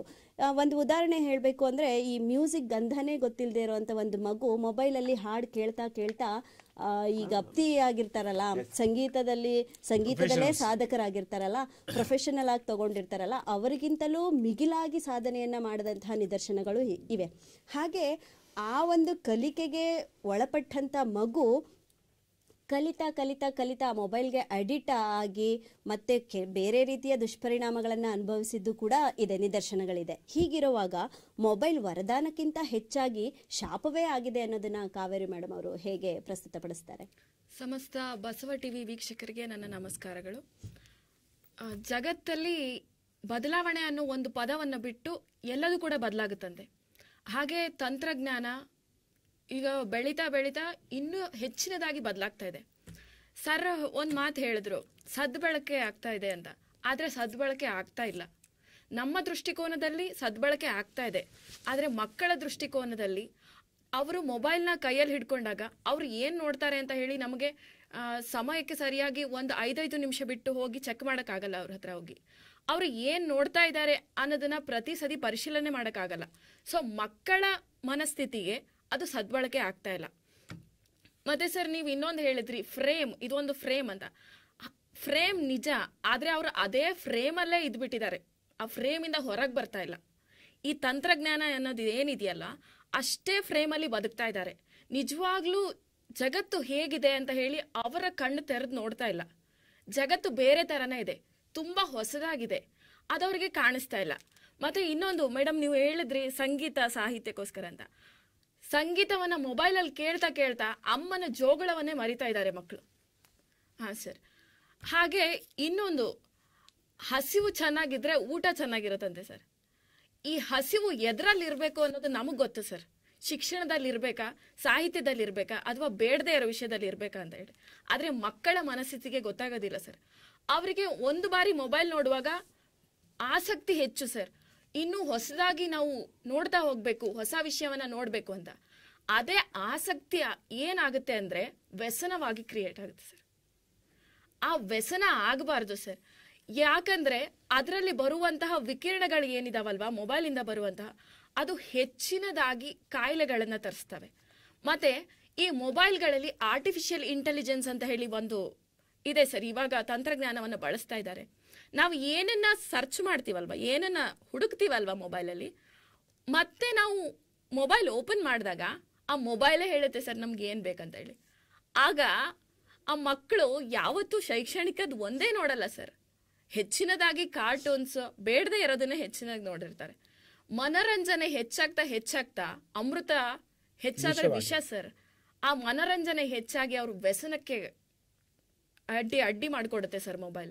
ಹಾಗಾಗಿ ಮೊಬೈಲು ಮಕ್ಕಳಿಗೆ ಶಾಪ ಸರ್. ಒಂದು ವಯೋಮಾನದ ನಂತರ ನಮ್ಮ ವಯಸ್ಸಿಗೆ ತಕ್ಕಂತೆ ಮೊಬೈಲ್ ನಮಗೆ ಉಪಯೋಗ ಆಗಬಹುದು, ಆದರೆ ಮಕ್ಕಳಿಗೆ ಅಲ್ಲ ಸರ್. ಮೊಬೈಲ್ ಆಗಿದ್ರೆ ಮಾತ್ರ ಅದು ಶಾಪ ಆಗ್ತಾ ಇರಲಿಲ್ಲ ಸರ್. ಅದು ಸ್ಮಾರ್ಟ್ ಆಗಿಬಿಟ್ಟಿದೆ. ನೀವು ಹೇಳಿದ್ರಿ ಅಲ್ಲ ಸರ್, ಸ್ಮಾರ್ಟ್ ಆಗಿದೆ. ಸ್ಮಾರ್ಟ್ ಆಗಿರೋದಕ್ಕೆ ಸರ್ ಅದು ವ್ಯಸನ ಆಗ್ತಿರೋದು, ವ್ಯಸನ ಆಗ್ತಾ ಇರೋದಕ್ಕೆ ಅದು ಶಾಪ ಆಗ್ತಾ ಇದೆ ಸರ್.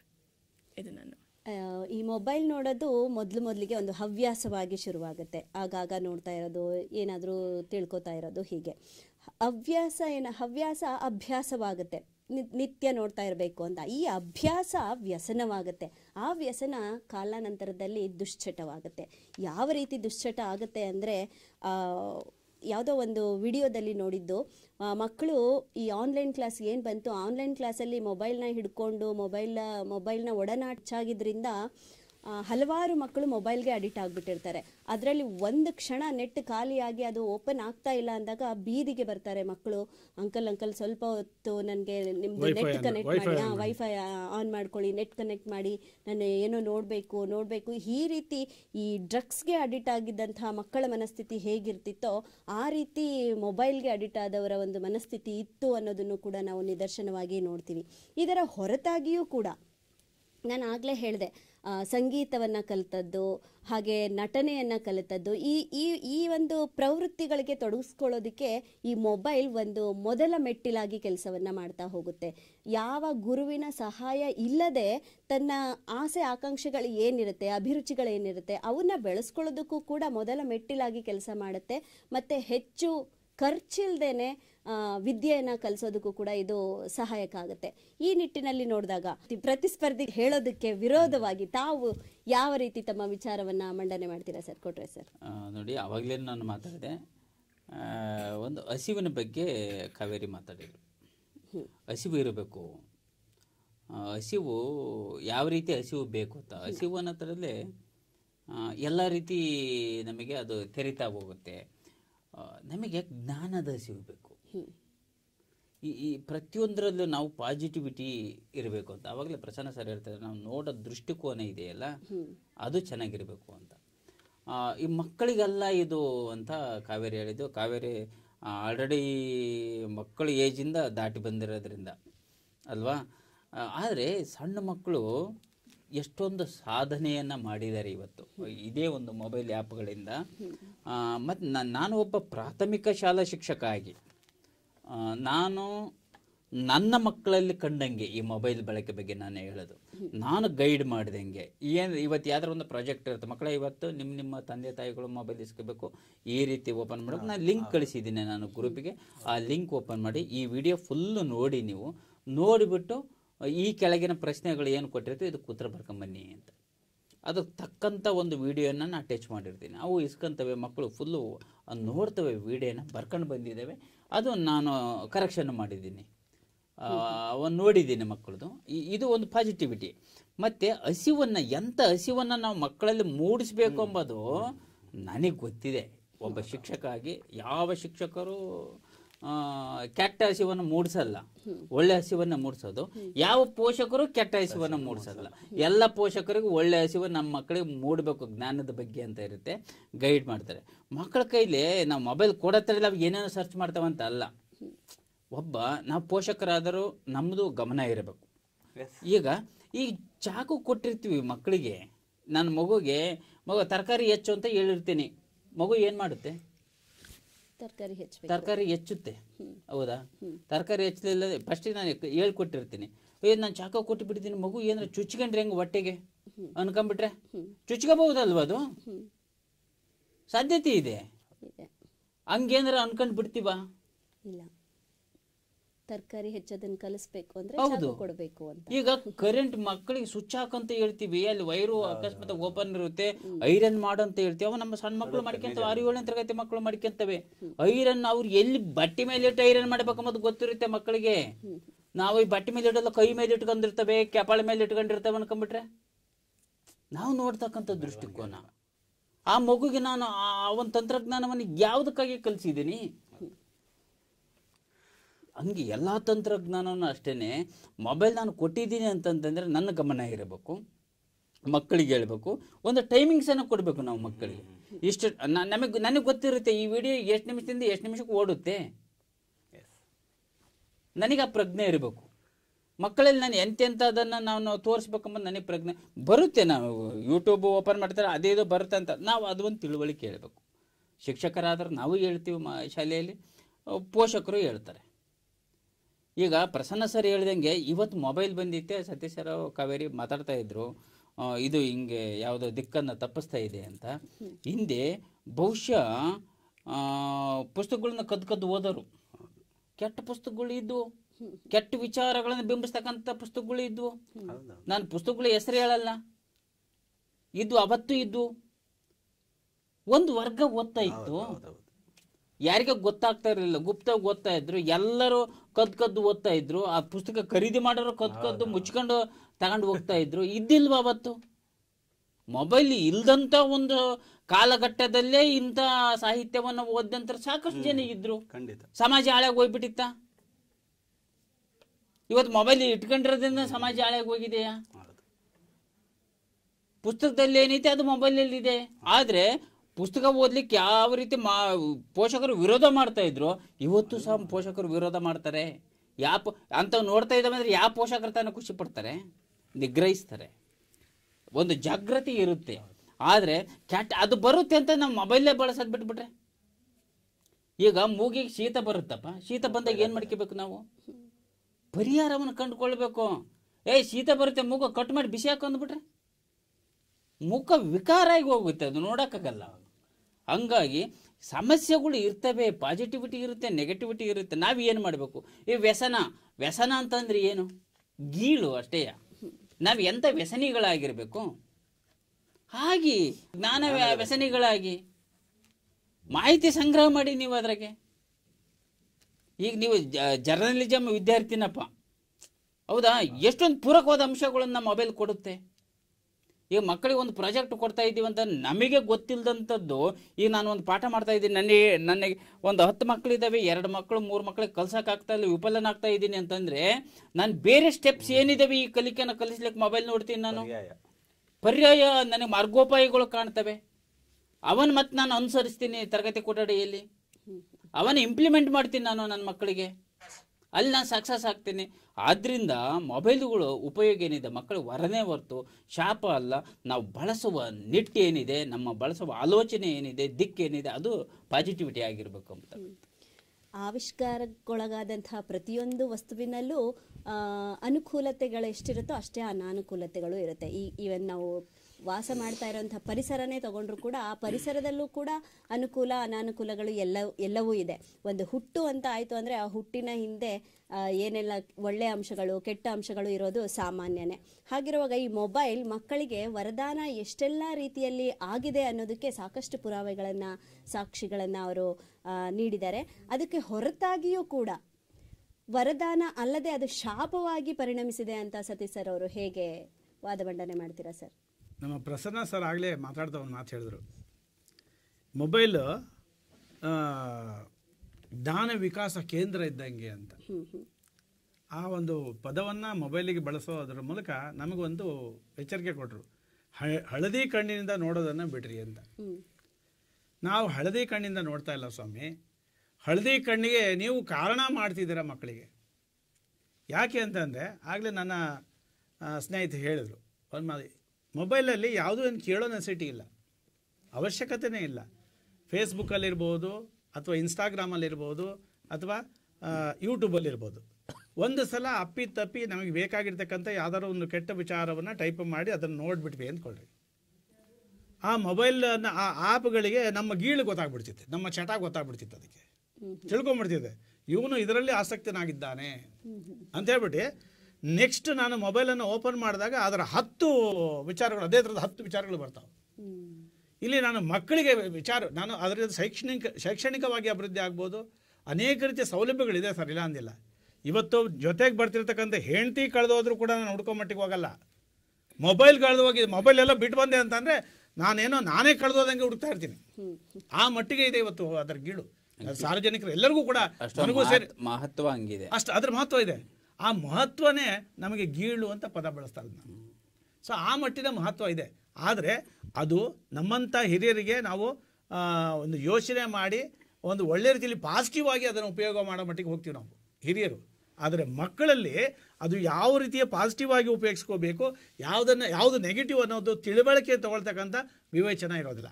ಯಾಕೆಂದರೆ ಭಾರತದಂತಹ ಸಂಪ್ರದಾಯ ಬದ್ಧ ದೇಶದಲ್ಲಿ ಏನಾಗಿದೆ ಅಂತಂದರೆ, ಮೊಬೈಲನ್ನು ಮಕ್ಕಳಿಗೆ ಕೊಟ್ಟಾಗ ಶೈಕ್ಷಣಿಕವಾಗಿ ಏನಾದ್ರು ನೋಡ್ಕೊಳ್ಳಿ ಅಥವಾ ಯಾವ್ದಾದ್ರು ಒಂದು ಗೇಮನ್ನು ಆಡಲಿ ಅಂತ ಕೊಟ್ಟಾಗ ಪಬ್ಜಿ ಗೇಮನ್ನು ಒಂದು ಗೀಳಾಗಿ ಮಾಡಿಕೊಂಡು ತಂದೆ ತಾಯಿಗಳನ್ನೇ ಕೊಂದಿರ್ತಕ್ಕಂಥ ಉದಾಹರಣೆಗಳಿದ್ದಾವೆ. ಸೆಲ್ಫಿ ಗೀಳಿಗೆ ಹೋಗಿರ್ತಕ್ಕಂಥ ಮಕ್ಕಳು ಸೆಲ್ಫಿ ತೆಗೆದ್ರೆ ಹೋಗಿ ಮೇಲಿಂದ ಬಿದ್ದು ಪ್ರಾಣ ಹತ್ಯೆ ಮಾಡ್ಕೊಂಡಿರ್ತಕ್ಕಂಥ ಉದಾಹರಣೆಗಳಿದ್ದಾವೆ.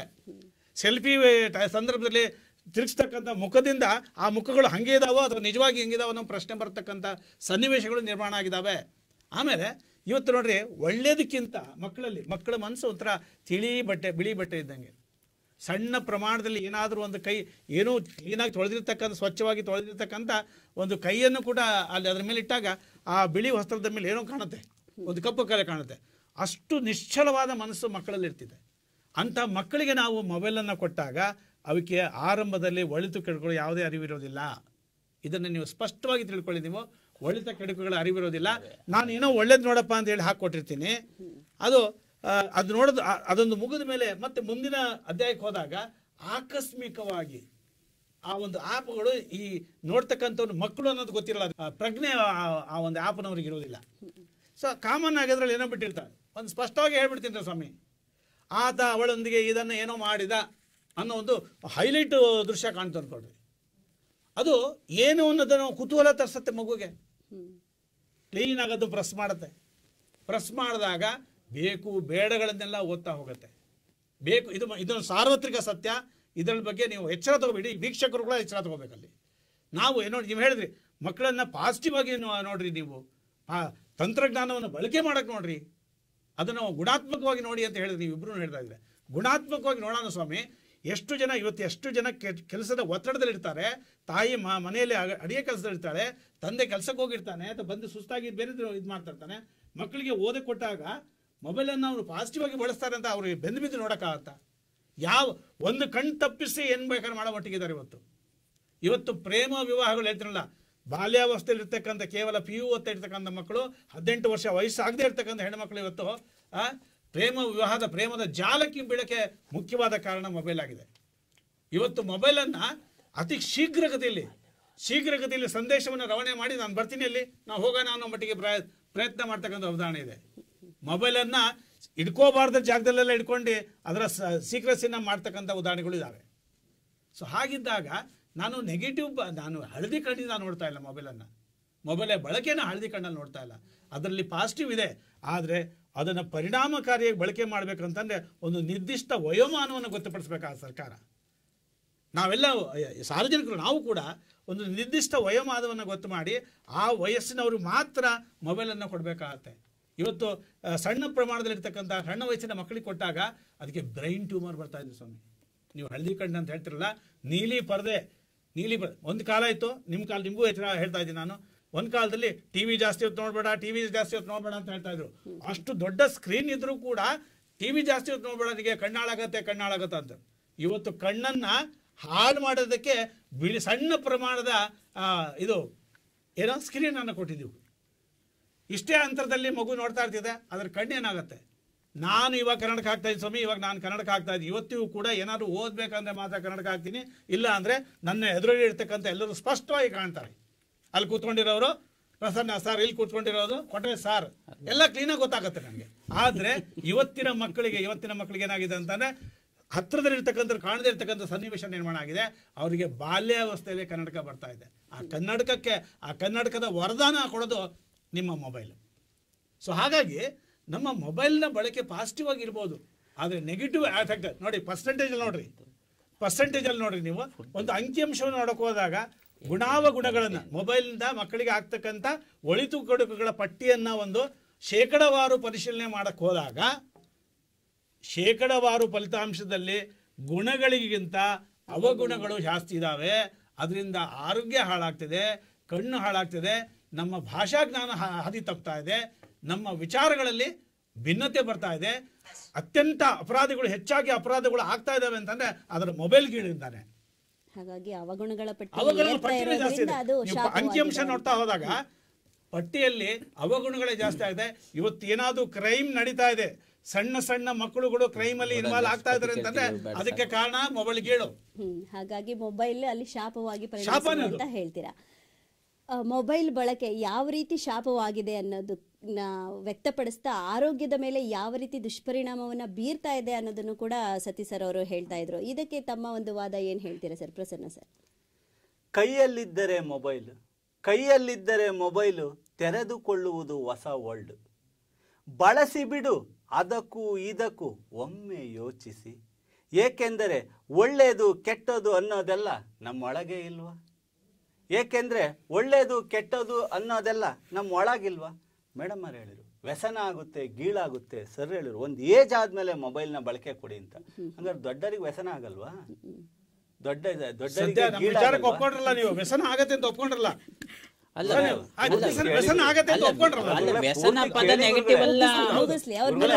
ಗುರುಗಳೇ ಪೂರ್ತಿ ಅವ್ರಿಗಾಗಲ್ವಾ? ಹಂಗಾರೆ ಅವ್ರಿಗಾಗ್ಬೋದು, ಅವ್ರಿಗೆ ಸಮಸ್ಯೆ ಅಲ್ಲ, ಅವ್ರಿಗಾಗ್ಬೋದು. ಬೈಕು ಓಡಿಸ್ಕೊಂತ ಹೋಗ್ತೀನಿ, ಆಕ್ಸಿಡೆಂಟ್ ಆಗುತ್ತೆ ಅಂತ ಬೈಕೆ ಓಡಿಸ್ತೇ ಹೋದ್ರೆ ಮೊಬೈಲಲ್ಲಿ ತೊಂದರೆ. ಹಂಗಾರೆ ಅಪ್ಪನ ಕೆಲಸ ಏನು? ಹಿಂದೆ ಕೂತ್ಕೊಂಡು ಮಗು ಫಸ್ಟ್ ಗೇರಲ್ಲಿ ಹೋಗಮ್ಮ, ಲೆಫ್ಟ್ ಸೈಡಿಗೆ ಬಾರಮ್ಮ ಅಂತ ಹೇಳಿರ್ತಾನೆ ಅವನು. ಆಕ್ಸಿಡೆಂಟ್ ಇಲ್ದಲ್ಲೇ ಬೈಕ್ ಓಡಿಸೋನು. ಮೊಬೈಲ್ ಕೊಟ್ಟಾಗ್ಲೂ ನೀವು ಮಾಡ್ಬೇಕ್ರಿ. ಮೊಬೈಲ್ ಕೊಟ್ಬಿಟ್ಟು ನನ್ನ ಕೆಲಸ ನಾನು ಮಾಡ್ಕೊಂತೀನಿ ಅಂದರೆ ಹಂಗಾರೆ ಜವಾಬ್ದಾರಿ ಸರ್ಕಾರ ನಿಗದಿ ಮಾಡಬೇಕು ಅಂದರೆ ಹಂಗಾರೆ ನನ್ನ ಜವಾಬ್ದಾರಿ ಏನು? ಪೋಷಕರು ಜವಾಬ್ದಾರಿ ಏನು? ನನ್ನ ಮಗು ಒಂದು ಮಗುವನ್ನ ನಾನು ಸರಿಯಾದ ನಿಟ್ಟಿನಲ್ಲಿ ಕರ್ಕೊಂಡು ಹೋಗ್ಲಿಲ್ಲ ಅಂದರೆ ಸರ್ಕಾರ ಏನು ಮಾಡೋಕ್ಕಾಗುತ್ತೆ? ನೋಡಿ, ಮನುಷ್ಯನ ಅಸಾಮಾನ್ಯ ಬುದ್ಧಿಮತ್ತೆಯಲ್ಲಿ ಉಳಿದೆಲ್ಲ ಜೀವರಾಶಿಗಳಿಗಿಂತ ಭಿನ್ನವಾಗಿದ್ದಾನೆ. ಅದಕ್ಕೆ ಒಳ್ಳೆಯ ನಿದರ್ಶನ ಅಂದರೆ 21ನೇ ಶತಮಾನದಲ್ಲಿ ಆವಿಷ್ಕಾರವಾದ ಮೊಬೈಲ್. ಈ ಮೊಬೈಲಿಂದ ಎಷ್ಟು ಸಮಯ ಉಳಿತಾ ಇದೆ. ಒಂದು ಸಂದೇಶ ಒಂದು ಗ್ರೂಪಿಗೆ ಹಾಕಿದ್ರೆ ನಮ್ಮ ಸ್ಕೂಲಲ್ಲಿರೋ 50 ಮಕ್ಕಳಿಗೆ ಮೆಸೇಜ್ ಹೋಗುತ್ತಲ್ರಿ. ಒಂದೇ ಒಂದ್ಸಲ ನಾಳೆ 9 ಗಂಟೆಗೆ ಶಾಲೆ ಬಾರಪ್ಪ, 50 ಜನಕ್ಕೆ ನಂಗೆ ಕರೆಯೋಕ್ಕಾಗದ, ನಾಳೆ ಸ್ಪೆಷಲ್ ಕ್ಲಾಸ್ ಅಂತೀನಿ. ಇದು ಪಾಸಿಟಿವ್ ಅಲ್ವಾ? ಮೊಬೈಲಲ್ಲಿ ಅದು ಇದು ನೋಡ್ತಾನೆ, ಯಾರು ನೋಡುವಂದರು? ಬರ್ತವೆ ಅನ್ವಾಂಟೆಡ್ ವಿಡಿಯೋಸ್ ಎಲ್ಲ ಬರ್ತವೆ, ಯಾಕೆ ನೋಡಕ್ಕೆ ಹೋಗ್ತೀಯ? ಹಂಗಾರೆ ನಾನು ರೋಡಲ್ಲಿ ಹೋಗ್ತಾ ಇರ್ತೀನಿ ಬೆಂಗಳೂರಲ್ಲಿ, ಬಸ್ ಸ್ಟ್ಯಾಂಡ್ ಇಳ್ದೆ, ಅಲ್ಲಿ ಅನ್ವಾಂಟೆಡ್ ಕಾಣಲ್ವಾ? ನನಗೆ ಕಾಣಲ್ವಾ? ಯಾವುದೋ ಪಾರ್ಕಿಗೆ ಹೋಗ್ತೀನಿ, ಅಲ್ಲಿ ಅನ್ವಾಂಟೆಡ್ ಥಿಂಗ್ಸ್ ಕಾಣಲ್ವಾ? ಹಂಗಾರೆ ಪಾರ್ಕಿಗೆ ಕಳ್ಸೋದು ಬೇಡವಾ ನಾವು? ನೀವು ಬರೀ ಮೊಬೈಲಲ್ಲಿ ಮಾತ್ರ ಏನು ಮಕ್ಕಳನ್ನ ಹಾಳು ಮಾಡೋದಿದೆ ಅಂದರೆ ಉದ್ಯೋಗ ಮಾಹಿತಿಯನ್ನು ಯಾರು ಕೊಡ್ತೀರಾ? ಯಾರು ಜವಾಬ್ದಾರಿತ ಅಂತೀರಾ? ಒಂದು ದೊಡ್ಡ ಯುವ ಸಮುದಾಯ, 30% ಆಫ್ ಪಾಪ್ಯುಲೇಷನ್ ಒಂದು ಯುವ ಸಮುದಾಯ ಇದೆ. ಅದಕ್ಕೆ ಜಾಬ್ ಮೆಸೇಜನ್ನ ನೀವು ಯಾರು ಕೊಡ್ತೀರಾ? ಆ ಕೆಲಸ ಮಾಡ್ತಿರೋದಕ್ಕೆ ನಾವು ಬೇಷ್ ಅನ್ಬೇಕಲ್ವಾ? ಹಂಗಾರೆ ಇಲ್ಲೂ ಆ 30% ಆಫ್ ದಿ ಯೂತ್ ಇದನ್ನೇ ನೋಡ್ಕೊಂಡು ಕೂತಾರ ರೀ. ಒಬ್ಬ ಓದ ಹುಡುಗ, ನಾನು PUC ಡಿಗ್ರಿನ ಓದ್ತಾ ಇದ್ದೀನಿ, ನಮ್ಮ ಮನೆ ಕಡೆ ಅನುಕೂಲ ಇಲ್ಲ, ಜಾಬ್ ಮಾಡ್ಕೊಂಡು ಮೊಬೈಲಲ್ಲಿ ಫುಡ್ ಡೆಲಿವರಿ ಮಾಡ್ಕೊಂಡು ಮತ್ತೊಂದೇನೋ ಮಾಡ್ಕೊಂಡು ಅವ್ನು ಓದ್ತಾ ಇದ್ದಾನಲ್ಲ, ಅದು ಪಾಸಿಟಿವ್ ಅಲ್ವಾ? ಅಥವಾ ಮೊಬೈಲು ಎಲ್ಲರ ಆಶೋತ್ತರಗಳನ್ನ ಈಡೇರಿಸ್ತಾ ಇದೆ. ಒಂದು ಕಾಲ ಇತ್ತು ಕಲಿದವನು ಅನಕ್ಷರಸ್ಥ, ನೆಕ್ಸ್ಟ್ ಒಂದು ಕಾಲ ಬಂತು ಕಂಪ್ಯೂಟರ್ ಗೊತ್ತಿಲ್ದಾನೆ ಅನಕ್ಷರಸ್ಥ, ಈಗೇನು ಮೊಬೈಲ್ ಅಪ್ಲಿಕೇಶನ್ ಗೊತ್ತಿಲ್ದಾನೆ ಅನಕ್ಷರಸ್ಥ. ನೀವು ಯಾವುದೋ ನೋಡ್ಕೊಂಡು ಕೂತ್ಕೊಂಡ್ಬಿಟ್ರೆ ನೋಡಿ, ಒಂದು ಅದ್ಭುತವಾದ ಆ್ಯಪ್ ಇದೆ ಪ್ಲೇಸ್ಟೋರಲ್ಲಿ, ಎನಿ ಬುಕ್ಸ್ ಅಂತ. ಆ ಎನಿ ಬುಕ್ಸಲ್ಲಿ ಕನ್ನಡ, ಇಂಗ್ಲೀಷ್, ಹಿಂದಿ ಎಲ್ಲ ಲ್ಯಾಂಗ್ವೇಜಿನ ಒಂದು ಪುಸ್ತಕದ ಪ್ರಪಂಚನೇ ಇದೆ. ನೀವು ಅದನ್ನು ತೆಗೆದುಬಿಟ್ಟು ನನ್ನ ಕೈಲಿ ಒಬ್ಬ ಪುಸ್ತಕ ತಗೊಂಡು ಓದಕ್ಕಾಗುತ್ತಾ? ಮೊಬೈಲ್ ಎನಿ ಬುಕ್ಸ್ ತೆಗೆದುಬಿಟ್ಟು ನೋಡಿಬಿಟ್ರೆ ಅಷ್ಟನ್ನು ತಲೆವಳಿಕೆ ಇಳಿಸ್ಕೋಬಹುದಲ್ರಿ. ನೀವು ಕಲಿಕೆ ಕೇವಲ ತರಗತಿಗೆ ಕೋಣೆಗೆ ಸೀಮಿತವಾಗಿದೆಯಾ? ಅದು ಎಲ್ಲ ಆಯಾಮಗಳಲ್ಲಿ ನನ್ನನ್ನು ಕಲಿಸ್ತಾ ಇದೆಯಲ್ಲ, ಅದನ್ನು ನಾನು ಯಾವುದೋ ಒಂದು ವ್ಯಸನಕ್ಕೆ ಒಳಗಾಗ್ತೀನಿ ಅಂತ ಬಿಟ್ಟುಬಿಟ್ರೆ 100 ಒಳ್ಳೇದಿದೆಯಲ್ರಿ. 100 ಒಳ್ಳೆ. ನೀವು ಒಂದು ಟಿಕೆಟ್ ಬುಕ್ ಮಾಡ್ಬೋದಲ್ಲ, ಒಂದು ಟಿಕೆಟ್. ಈಗ ಮೊನ್ನೆ ಯುದ್ಧ ಆಯಿತು ರಷ್ಯಾದಲ್ಲಿ, ಅಲ್ಲಿ ಮೆಡಿಕಲ್ ಓದೋರ್ನೆಲ್ಲ ಸುಮ್ಮನೆ ಕಳಿಸಿರು, ಅವ್ರನ್ನೆಲ್ಲ ಮತ್ತೆ ಅಕಸ್ಮಾತ್ ಮೊಬೈಲ್ ಇಲ್ಲದೆ ಹೋಯ್ದ್ರೆ ಹೆಂಗೆ ಓದೋದವರು? ಮುಗೀತು ಅಷ್ಟಕ್ಕೆಯ? 1 ವರ್ಷ 2 ವರ್ಷ 3 ವರ್ಷ ಮುಗಿಸಿ ಪಾಪ ಏನೋ ಕಾರಣಾಂತರದಿಂದ ಸ್ವದೇಶಕ್ಕೆ ವಾಪಸ್ ಬಂದರು. ಅವರೆಲ್ಲ ಏನು ಮಾಡೋದು? 25,000 ಜನ ಒಂದೇ ದೇಶದಲ್ಲಿ ಮೆಡಿಕಲ್ ಓದ್ತಾ ಇದ್ದಾರೆ, ಅವರೆಲ್ಲ ವಾಪಸ್ ಬಂದರು ಯಾವುದೋ ಕಾರಣ. ಹಂಗಾರೆ ಅವ್ರು ಮುಗಿತ, ಅವ್ರ ಭವಿಷ್ಯ ಹಾಳಾಗ್ಬಿಡ್ತಾ? ನೀನು ಇದನ್ನ ಅನ್ವಾಂಟೆಡ್ ವಿಡಿಯೋಸ್ ಎಲ್ಲ ನೋಡ್ತಿ ಕಣಪ್ಪ, ಬೇಡ ಮೊಬೈಲೇ ಕೊಡ್ಸಲ್ಲ ಅಂತ ಹೇಳಿದ್ರೆ ಮತ್ತೆ ಹೆಂಗೆ ಮಾಡೋದು? ಆಮೇಲಿಂದ ಎಷ್ಟು ದತ್ತಾಂಶ ಸಂಗ್ರಹಕ್ಕೆ ಮೊಬೈಲು ಸಹಾಯ ಆಗ್ತಾ ಇದೆ ಅಂದರೆ, ಒಬ್ಬ ಸೆಕೆಂಡ್ ಇಯರ್ PUC ಓದೋಂಥ ಹುಡುಗ ವಿತೌಟ್ ಮೊಬೈಲ್ ರೆಡಿ ಆಗಕ್ಕಾಗುತ್ತೇನ್ರಿ? ಅಲ್ಲ, ಏನಾರವ ಟೆಕ್ನಿಕಲ್ಲಲ್ಲಿ ಅವನೇನಾರ ಆ ಎಲ್ಲ ವಿಚಾರಗಳನ್ನ ತಿಳ್ಕೊಂಡೇ ಹೋದ್ರೆ ಯಾರು ಅವನಿಗೆ ಹೇಳೋದು? ನೋಡ್ತಾನೆ ಅಂತ ಅದು ಅನ್ವಾಂಟೆಡ್ ಥಿಂಗ್ಸ್ ಬರುತ್ತೆ ಅಂತ ನಾವು ಅದನ್ನು ಇಗ್ನೋರ್ ಮಾಡ್ತಾ ಹೋಗ್ಬಿಟ್ರೆ ಈ ಮಗುವಿನ ಭವಿಷ್ಯವನ್ನು ಹಾಳು ಮಾಡಿ, ವ್ಯಸನನ ಮುಖ್ಯನೋ ಭವಿಷ್ಯ ಮುಖ್ಯನೋ? ಕಾಯ್ಬೇಕು ತಾನೆ. ಹಂಗಾರೆ ನಾನು ನನ್ನ ಮಗನ ಕಾಯಲ್ವಾ? ಸ್ಕೂಲ್ ಕೈ ಹಿಡ್ಕೊಂಡು ಸ್ಕೂಲಿಗೆ ಕರ್ಕೊಂಡು ಹೋಗಿ ಸ್ಕೂಲಿಗೆ ಬಿಟ್ಟು ನಮ್ಮಮ್ಮ ಬರ್ತೀನಿ ಕಣಪ್ಪ 4:15 ತನಕ ಇದೇ ಗೇಟಲ್ಲಿರು ಅಂತ ಹೇಳಿ ಬರ್ತಿತ್ತಲ್ಲ, ಈಗ ಯಾಕೆ ಮಾಡಲ್ಲ? ಈಗ ಯಾಕೆ ಮೊಬೈಲ್ನ ಮಾಡಲ್ಲ? ಮೊಬೈಲ್ ಕೊಟ್ಟು ಪುಟ ಇದನ್ನು ಮಾತ್ರ ನೋಡಪ್ಪ, ನಾನು ಕೂತ್ಕೊಂತೀನಿ. ತಂದೆ ತಾಯಿಗಳು ಮಕ್ಳಿಗೆ ಕೊಡ್ಬೋದಾದಂಥ ಬೆಸ್ಟ್ ಅಸೆಟ್ ಏನ್ರಿ? ಟೈಮು. 100 ಗಿಡ ತೋಟ ಮಾಡಿರ್ ಬಂತ, ಟೈಮ್ ಕೊಡಿ. ನೀವು ಮೊಬೈಲ್ ಕೈ ಕೊಟ್ಟ ಕೂತ್ಕೊಳ್ಳಿ. ನಿಮಗೆ ಎಷ್ಟೇ ಯಾರಿಗೆ ಕೆಲಸ ಇಲ್ಲ? ಯಾರು ತುಂಬ ಫ್ರೀ ಆಗಿದೆ? ಎಲ್ಲರಿಗೂ ಕೆಲಸ ಇದೆ. ನಿನ್ನ ಮಗನ ಭವಿಷ್ಯ ನಿನ್ನ ಕೈಲಿದೆ, ನೀನು ಕೊಟ್ಟಕ್ಕೂ ಆಗದೇ ಇಲ್ಲ ಅಂದರೆ ಆಗಲ್ಲ ಅಂದ ತಕ್ಷಣ ಅದಕ್ಕೆ ಏನಾರು ಒಂದು ರೆಮಿಡಿ ಇಲ್ವಾ? ನನಗೆ ನಾನು ಒಪ್ಕೊಂತೀನಿ, ಏನೋ ಕೆಲಸ ಹೋಗ್ಬೇಕು, ವರ್ಕಿಂಗ್ ವುಮೆನ್ ಇರ್ತಾರೆ, ಎಲ್ಲ ಇರ್ತಾರೆ, ಸರಿ, ಅದಕ್ಕೆ ರೆಮಿಡಿನೇ ಇಲ್ವಾ? ಹಾಗಾದ್ರೆ ಮೊಬೈಲ್ ಎತ್ತಾಬೇಡ್ರಿ, ಹೌದಲ್ವಾ? ನೀವು ಸಂವಹನಕ್ಕೆ ಸಹಾಯ ಮಾಡೋ ಈ ಮೊಬೈಲ್ನ ಒಂದು ಕಾಲಿಂದ ಇಲ್ಲಿಂದ ಡೆಲ್ಲಿಲಿ ಫೋನ್ ಮಾಡ್ತೀನಿ, ನಾನು ಇಲ್ಲಿಂದ ಬೆಂಗಳೂರಲ್ಲಿ ಫೋನ್ ಮಾಡ್ತೀನಿ, ಇಲ್ಲಿಂದ ಎಲ್ಲಿ 300-400 ಕಿಲೋಮೀಟರ್ ದೂರ ಇರುವಂತಹ ಯಾವುದೇ ವಿಚಾರಗಳನ್ನ, ನನ್ನ ಬಂಧುಗಳನ್ನು, ನನ್ನ ಸ್ನೇಹಿತರನ್ನು, ಅದು ನಾಲೆಡ್ಜ್ ಪರ್ಪಸ್ ಇರ್ಬೋದು, ಬೇರೆ ಯಾವುದೇ ಪರ್ಪಸ್ ಇರ್ಬೋದು, ಮಿತಿ ಇಲ್ಲದ ವ್ಯಾಪ್ತಿ ಇರುವ ಮೊಬೈಲ್ನ ನೀವು ಇದು ಶಾಪ ಅಂತ ಹೇಳ್ಬಿಟ್ರೆ ಹಂಗಾರೆ ಅದಕ್ಕೆ ಮಿತಿ ಇರೋದು ಬೇಕು. ಮಿತಿ ಇರಬೇಕು. ವಿಶ್ವಾದ್ಯಂತ ಜನರನ್ನ ಸಂಪರ್ಕಿಸುತ್ತೆ. ಅಲ್ಲೆಲ್ಲೋ ನ್ಯೂಯಾರ್ಕಲ್ಲಿ ಏನೋ ಒಂದು ಘಟನೆ ಆದ ತಕ್ಷಣವ ಬಾಣಾವರದಲ್ಲಿರೋ ಹುಡುಗಿಗೆ ತಕ್ಷಣ ಗೊತ್ತಾಗುತ್ತಲ್ರಿ, ಅದ್ ನಾಲೆಡ್ಜ್ ಅಲ್ವಾ? ಹಿಂದೆ ಅಮೆರಿಕದ ಅಧ್ಯಕ್ಷ ಯಾರು ಅಂದ್ರೆ 30 ಜನ ಕೇಳ್ಬೇಕಾಯ್ತು. ಈ ಕ್ವಶನ್ ಬರ್ಸ್ಕೊಳ್ಳೋಣ, ಅಮೆರಿಕದ ಅಧ್ಯಕ್ಷ ಯಾರಣ, ಅವನಿಗೆ ಗೊತ್ತಿರಲ್ಲ ಫಸ್ಟ್. ಈಗೇನಿಲ್ಲ, ವಾಡಿಯ ಮಗ ಅಂದ್ರೆ ಟಕ್ಕನ್ ಅವನಿಗೆ ಹೇಳ್ತಾನೆ ಕ್ವಶನ್ ಪೇಪರ್ ರೆಡಿ ಮಾಡನ್ಗೆ. ಇದು ಬರೀ ಮಾತ್ ನೋಡಿ. ಮೊದ್ಲ ಈಗ ಹೇಳಿರು ಮೊಬೈಲ್ ಅಲ್ಲಿ ಬರೀ ಮಾತೆ ಅಂತ. ಮೊದ್ಲು ಕಟ್ಟೆ ಮೇಲೆ ಕುತ್ಕೊಂಡು ಮಾತಾಡ್ತಿರ್ಲಿಲ್ವಾ? ಈಗ ಚಾಟ್ ಆಗಿದೆ ಅಷ್ಟೇ. ಒಂದು SMS ಇಂದ ಜನಕ್ಕೆ ಎಂತೆಂತ ಸಂದೇಶಗಳು ಬರ್ತಾ ಇದಾವೆ ನೋಡಿ. ಕರೋನಾದಲ್ಲಿ ಎಜುಕೇಟ್ ಮಾಡಿದ್ದು ಯಾರು ಮೇಡಮ್ ಅವರೇ? ಅಕಸ್ಮಾತ್ ನೀವು ಸುಮ್ಮನೆ ಜಸ್ಟ್ ಇಮ್ಯಾಜಿನ್ ಮಾಡಿ, ಮೊಬೈಲೇ ಇಲ್ಲ ಅಂದಿದ್ರೆ ಎಷ್ಟು ಸುಳ್ಳು ಸುದ್ದಿಗಳು ಹರಡವು. ಹಂಗಂತೆ ಅಲ್ಲಂತೆ ಎಷ್ಟು ಕೋಳಿ ಕುರಿ ಎಲ್ಲ ಕೊಯ್ದು ಬಿಡೋರು. ಇವತ್ತು ಸತ್ಯವಾದ ಒಂದು ನೋಡಿ, ಇದಿದೆಯಲ್ಲ ಏನು ವ್ಯಾಕ್ಸಿನ್ ಪರ ಪ್ರಚಾರ ಮಾಡಿದ್ದು 1 ತಿಂಗಳಲ್ಲಿ ಎಲ್ಲರಿಗೆ ವ್ಯಾಕ್ಸಿನೇಷನ್ ಆಯ್ತು. ಅದಕ್ಕೆ ಮುಂಚೆ ವ್ಯಾಕ್ಸಿನೇಷನ್ ಬಗ್ಗೆ ಎಂತೆಂತ ಅಭಿಪ್ರಾಯಗಳು ಬಂದು, ಬಟ್ ಮೊಬೈಲಲ್ಲಿ ಸರ್ಕಾರ ಅಧಿಕೃತ ವೆಬ್ಸೈಟ್ ಅಲ್ಲಿ ಬಿಟ್ಟಿದ್ದಕ್ಕೆ ಎಲ್ಲರಿಗೂ ತಿಳುವಳಿಕೆ ಬಂತು. ಅದು ಪಾಸಿಟಿವ್ ಅಲ್ವಾ? ಸೊ ಹಾಗಾಗಿ ಮೊಬೈಲು ವರನೇ. ಯಾವುದೋ ಒಂದು ಹಣ್ಣಿನ ಬುಟ್ಟಿಯನ್ನು ನಾವು ತಗೊಂಡಾಗ ಆ ಹಣ್ಣಿನ ಬುಟ್ಟಿನಲ್ಲಿ ಯಾವುದೋ ಒಂದೆರಡು ಕೊಳೆತ ಹಣ್ಣಿದೆ ಅಂತ ಹೇಳಿಬಿಟ್ಟು ಅದು ಕೂಡ ಹಣ್ಣೆ ಅಂತ ತಿನ್ನೋನು ಮೂರ್ಖ. ಆ ಹಣ್ಣನ್ನು ತೆಗೆದಾಕಬೇಕು, ಒಳ್ಳೆ ಹಣ್ಣನ್ನಷ್ಟೇ ಆಯ್ಕೆ ಮಾಡಿ ತಿನ್ನಬೇಕು ಅನ್ನೋಂಥ ಪ್ರಸನ್ನ ಕುಮಾರ್ ಸರ್ ಅವರ ವಾದ ನಿಜಕ್ಕೂ ಮಹತ್ವಪೂರ್ಣವಾಗಿತ್ತು. ಈ ಮೊಬೈಲ್ನ ಬಳಕೆಗೆ ಅಂತ ಮಕ್ಕಳಿಗೆ ಕೊಟ್ಟಾಗ ಆ ಪೋಷಕರಾದವರು ಅವ್ರ ಹಿಂದೆ ಬೆನ್ನೆಲುಬಾಗಿ ನಿಂತಿರಬೇಕು. ಆ ಮಗು ಉಡೋ ಅಂಥ ಬಟ್ಟೆನ, ಯಾವ ವಿಷಯನ ಓದಬೇಕು ಅನ್ನೋ ವಿಷಯವನ್ನು ಬೆಳೆದಾದ ನಂತರ ಆ ಮಗುವಿಗೆ ಆ ಜೀವನ ಸಂಗಾತಿಯನ್ನು ಆಯ್ಕೆ ಮಾಡೋದ್ರವರೆಗೂ ಕೂಡ ಪೋಷಕರು ಜೊತೆಯಾಗಿರುವಂಥ ಸಂದರ್ಭದಲ್ಲಿ ಮಗುವಿನ ಭವಿಷ್ಯವನ್ನು ರೂಪಿಸುವಂಥ ಒಂದು ಘಟ್ಟಕ್ಕೆ ಬಂದಾಗ ಮೊಬೈಲನ್ನು ಕೊಟ್ಟಾಗ ಆ ಮೊಬೈಲ್ನ ಬಳಕೆಯಲ್ಲಿ ಅನುಕೂಲ, ಅನಾನುಕೂಲ, ದುಷ್ಪರಿಣಾಮ ಎಲ್ಲ ರೀತಿಯ ಪರಿಣಾಮಗಳು ಇದೆ ಅನ್ನೋ ಒಂದು ಪರಿಜ್ಞಾನ ಪೋಷಕರಲ್ಲಿದ್ದಾಗ ಮೊಬೈಲ್ನ ಬಳಕೆಗಾಗಿ ಕೊಟ್ಟಾಗ ಪೋಷಕರು ಮಕ್ಕಳ ಬೆನ್ನ ಹಿಂದೆ ಇದ್ದಾಗ ಯಾವುದೇ ಒಂದು ದುಷ್ಪರಿಣಾಮ ಆಗಲ್ಲ. ಅದು ಶಾಪವಾಗಿ ಪರಿಣಮಿಸಲ್ಲ, ವರವಾಗಿ ಮೂಡುತ್ತೆ, ಮಗುವಿನ ಕಲಿಕೆ ವೃದ್ಧಿಯಾಗುತ್ತೆ ಅನ್ನೋಂಥ ಪ್ರಸನ್ನ ಕುಮಾರ್ ಸರ್ ಅವರ ವಾದಕ್ಕೆ ಕಾವೇರಿಯವರು ಏನು ಹೇಳ್ತಾರೆ? ಮೊಬೈಲ್ ಬಳಕೆ ಹಾಗೆ ಪೋಷಕರ ಹಿಂದೆ ನಿಂತು ಅವರಿಗೆ ಮಾಹಿತಿ ಅಂದರೆ ಇದನ್ನು ನೋಡು, ಇದನ್ನು ನೋಡಬೇಡ ಅಂತ ಹೇಳ್ತಾ ಇದ್ದಾರೆ ಅಂತ ನೀವು ಹೇಳಿದ್ರಿ. ಅದು ಒಂದು ಕಡೆಯಿಂದ ಸರಿ ಅಂತ ಹೇಳ್ಬೋದು. ಆದರೆ ಪೋಷಕರು ಯಾವಾಗಲೂ ಹಿಂದೆನೇ ಉಳಿದ್ಬಿಟ್ರು ಅನ್ನೋದು ನನ್ನ ಮಾತು. ಈ ಮೊಬೈಲಿಂದ ಏನಂದರೆ ಯಾವಾಗಲೂ ಅವ್ರು ಹಿಂದೆನೇ ಉಳಿದ್ಬಿಟ್ರು ಸರ್. ಶಾಪ ಹೆಂಗಾಗುತ್ತೆ ಅಂದರೆ ಅವರು ಹೆಚ್ಚಿನ ಸಮಯವನ್ನು ಮೊಬೈಲಲ್ಲೇ ಕಳೆದ್ಬಿಟ್ರು. ಈಗ ಅಜ್ಜಿ, ತಾತ, ಚಿಕ್ಕಪ್ಪ, ಚಿಕ್ಕಮ್ಮ, ದೊಡ್ಡಪ್ಪ, ದೊಡ್ಡಮ್ಮ ಇಷ್ಟು ಜನಗಳ ಜೊತೆಗೆ ಮೊಬೈಲಲ್ಲಿ ಚಾಟ್ ಮಾಡೋದನ್ನು ಶುರು ಮಾಡಿದ್ರೆ ಹೊರತು ಮುಖಕ್ಕೆ ಮುಖ ಕೊಟ್ಟು ಯಾವತ್ತೂ ಮಾತಾಡಲಿಲ್ಲ ಸರ್. ಏನಾಗ್ಬಿಡುತ್ತೆ ಅಂದರೆ ಮುಂಚೆ ಎಲ್ಲ ಅಜ್ಜಿ ಕತೆ ಅಂತ ಹೇಳಿ ಅಜ್ಜಿ ಒಂದು 10 ಜನ ಮಕ್ಕಳನ್ನ ಕೂರಿಸ್ಕೊಂಡು ಕತೆ ಹೇಳ್ತಾ ಇದ್ಲು. ಹೀಗೆ ಕತೆ, ರಾಜ ಇರ್ತಾನೆ, ರಾಣಿ ಹಿಂಗೆ ಬರ್ತಾಳೆ ಅಂತ ಹೇಳಿ. ಆದರೆ ಇಲ್ಲ, ಇವಾಗ ಮೊಬೈಲ್ ಹಿಡ್ಕೊಂಡು ರಾಜ, ರಾಣಿ ಎಲ್ಲರನ್ನೂ ನೋಡ್ತಾರೆ. ಆದರೆ ಅಜ್ಜಿ ಕತೆ ಆಗಲ್ಲ ಸರ್. ಅದು ಅಜ್ಜಿ ಬೆನ್ನಿಂದನೇ ಉಳಿದ್ಬಿಟ್ಲು. ಅಪ್ಪ ಅಮ್ಮ ಬುದ್ಧಿ ಮಾತು ಹೇಳ್ತಾರೆ, ನೀನು ಹಿಂಗೆ ಬೆಳಿಬೇಕು, ಇದೇ ಮಾದರಿಯಲ್ಲಿ ಬದುಕನ್ನು ಮುಂದೆ ನಡೆಸ್ಕೊಂಡು ಹೋಗ್ಬೇಕು ಅಂತ ಹೇಳಿ. ಅದನ್ನು ಮೊಬೈಲಲ್ಲೇ ನೋಡ್ತಾರೆ ಸರ್. ಆದರೆ ಅಪ್ಪ ಅಮ್ಮ ಹಿಂದೆನೇ ಉಳಿದ್ಬಿಟ್ರು ಸರ್. ಈ ಎಲ್ಲ ಬಾಂಧವ್ಯಗಳು ಏನಿದೆ ಅಲ್ಲ ಸರ್, ಈ ತಂತ್ರಜ್ಞಾನ ಮುಂದುವರಿತಾ ಈ ಮೊಬೈಲ್ ಬಳಕೆ ಮಾಡ್ತಾ ಮಾಡ್ತಾ ಈ ಬಾಂಧವ್ಯಗಳೆಲ್ಲ ನಶಿಸಿ ಹೋಗ್ತಾ ಇದ್ದಾವೆ ಅಂತ ಸರ್. ನೀವು ಹೇಳಿದ್ರಿ ಬುಕ್ ಆ್ಯಪ್ ಅಂತ ಹೇಳಿ. ಆ ಬುಕ್ ಆ್ಯಪ್ ಮೊಬೈಲಿಗೆ ಮಾತ್ರ ಗೊತ್ತು ಸರ್, ಮೊಬೈಲಲ್ಲಿ ಇದ್ದೀನಿ ಅಂತ ಹೇಳಿ. ಆದರೆ ಮಕ್ಳಿಗೆ ಗೊತ್ತಿಲ್ಲ ಸರ್. ಎಷ್ಟೋ ಜನ ಮಕ್ಕಳು ಆ ಬುಕ್ ಆ್ಯಪ್ನ ನೋಡಲ್ಲ ಸರ್.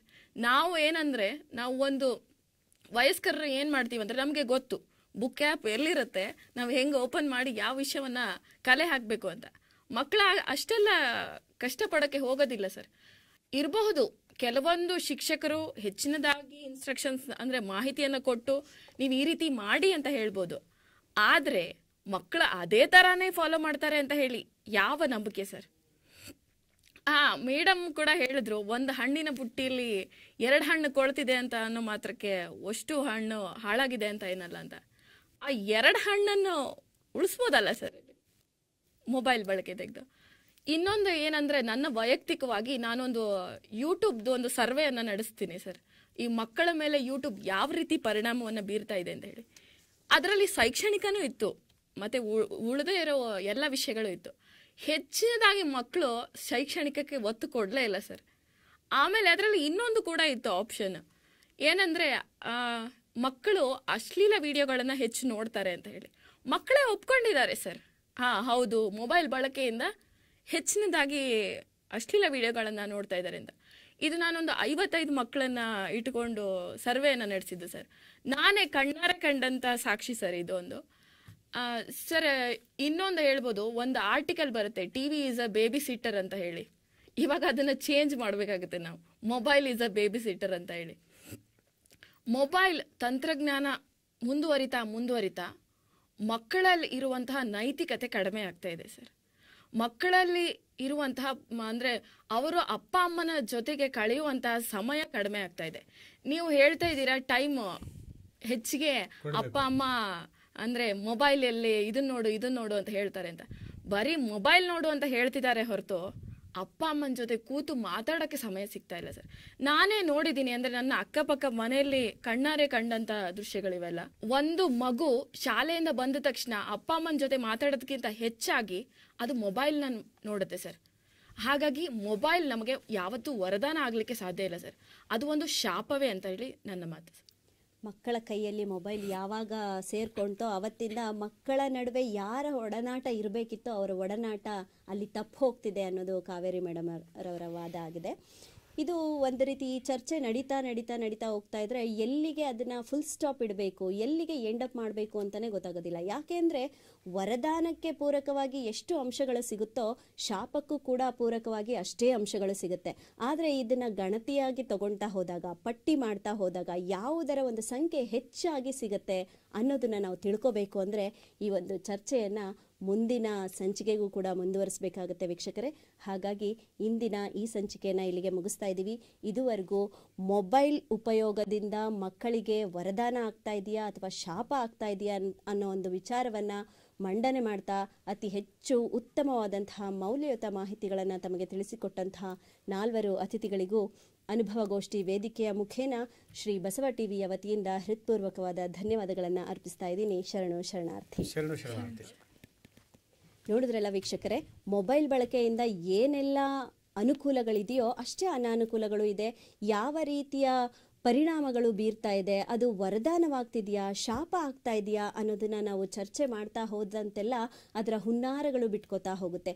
ಆ ಒಂದು ಮೊಬೈಲ್ ಅನ್ನುವಂಥ ಒಂದು ವಸ್ತು ಹರಡಿರುವಂತಹ ಬೇರುಗಳ ಒಂದು ಸಂಖ್ಯೆ ಎಷ್ಟಿದೆ, ಯಾವ ಬೇರಿನ ಸಾಮರ್ಥ್ಯ ಆಗಿರ್ಬೋದು ಅಥವಾ ಯಾವ ಬೇರು ಯಾವ ವಿಷಯವನ್ನು ಸ್ಫುರಿಸ್ತಾ ಇದೆ ಅನ್ನೋದನ್ನು ಕೂಡ ನಾವು ತಿಳ್ಕೊತಾ ಹೋಗ್ಬೋದು. ಇಂತಹ ಒಂದು ನಿಟ್ಟಿನಲ್ಲಿ ನಡೀತಾ ಇರುವಂತಹ ಈ ಚರ್ಚೆಯನ್ನು ಮುಂದಿನ ಸಂಚಿಕೆಯಲ್ಲಿ ನಾವು ಮತ್ತೆ ಹೊತ್ತು ತರ್ತೀವಿ. ಇನ್ನು ಹೆಚ್ಚಿನ ಮಾಹಿತಿಯನ್ನು ನಿಮಗೆ ತಿಳಿಸ್ತಾ ಇರ್ತೀವಿ. ನಿರಂತರವಾಗಿ ನೋಡ್ತಾ ಇರಿ ಶ್ರೀ ಬಸವ ಟಿವಿ. ಇದು ಸಂಸ್ಕಾರದ ಬೆಳಕು. ಶರಣಾರ್ಥಿ.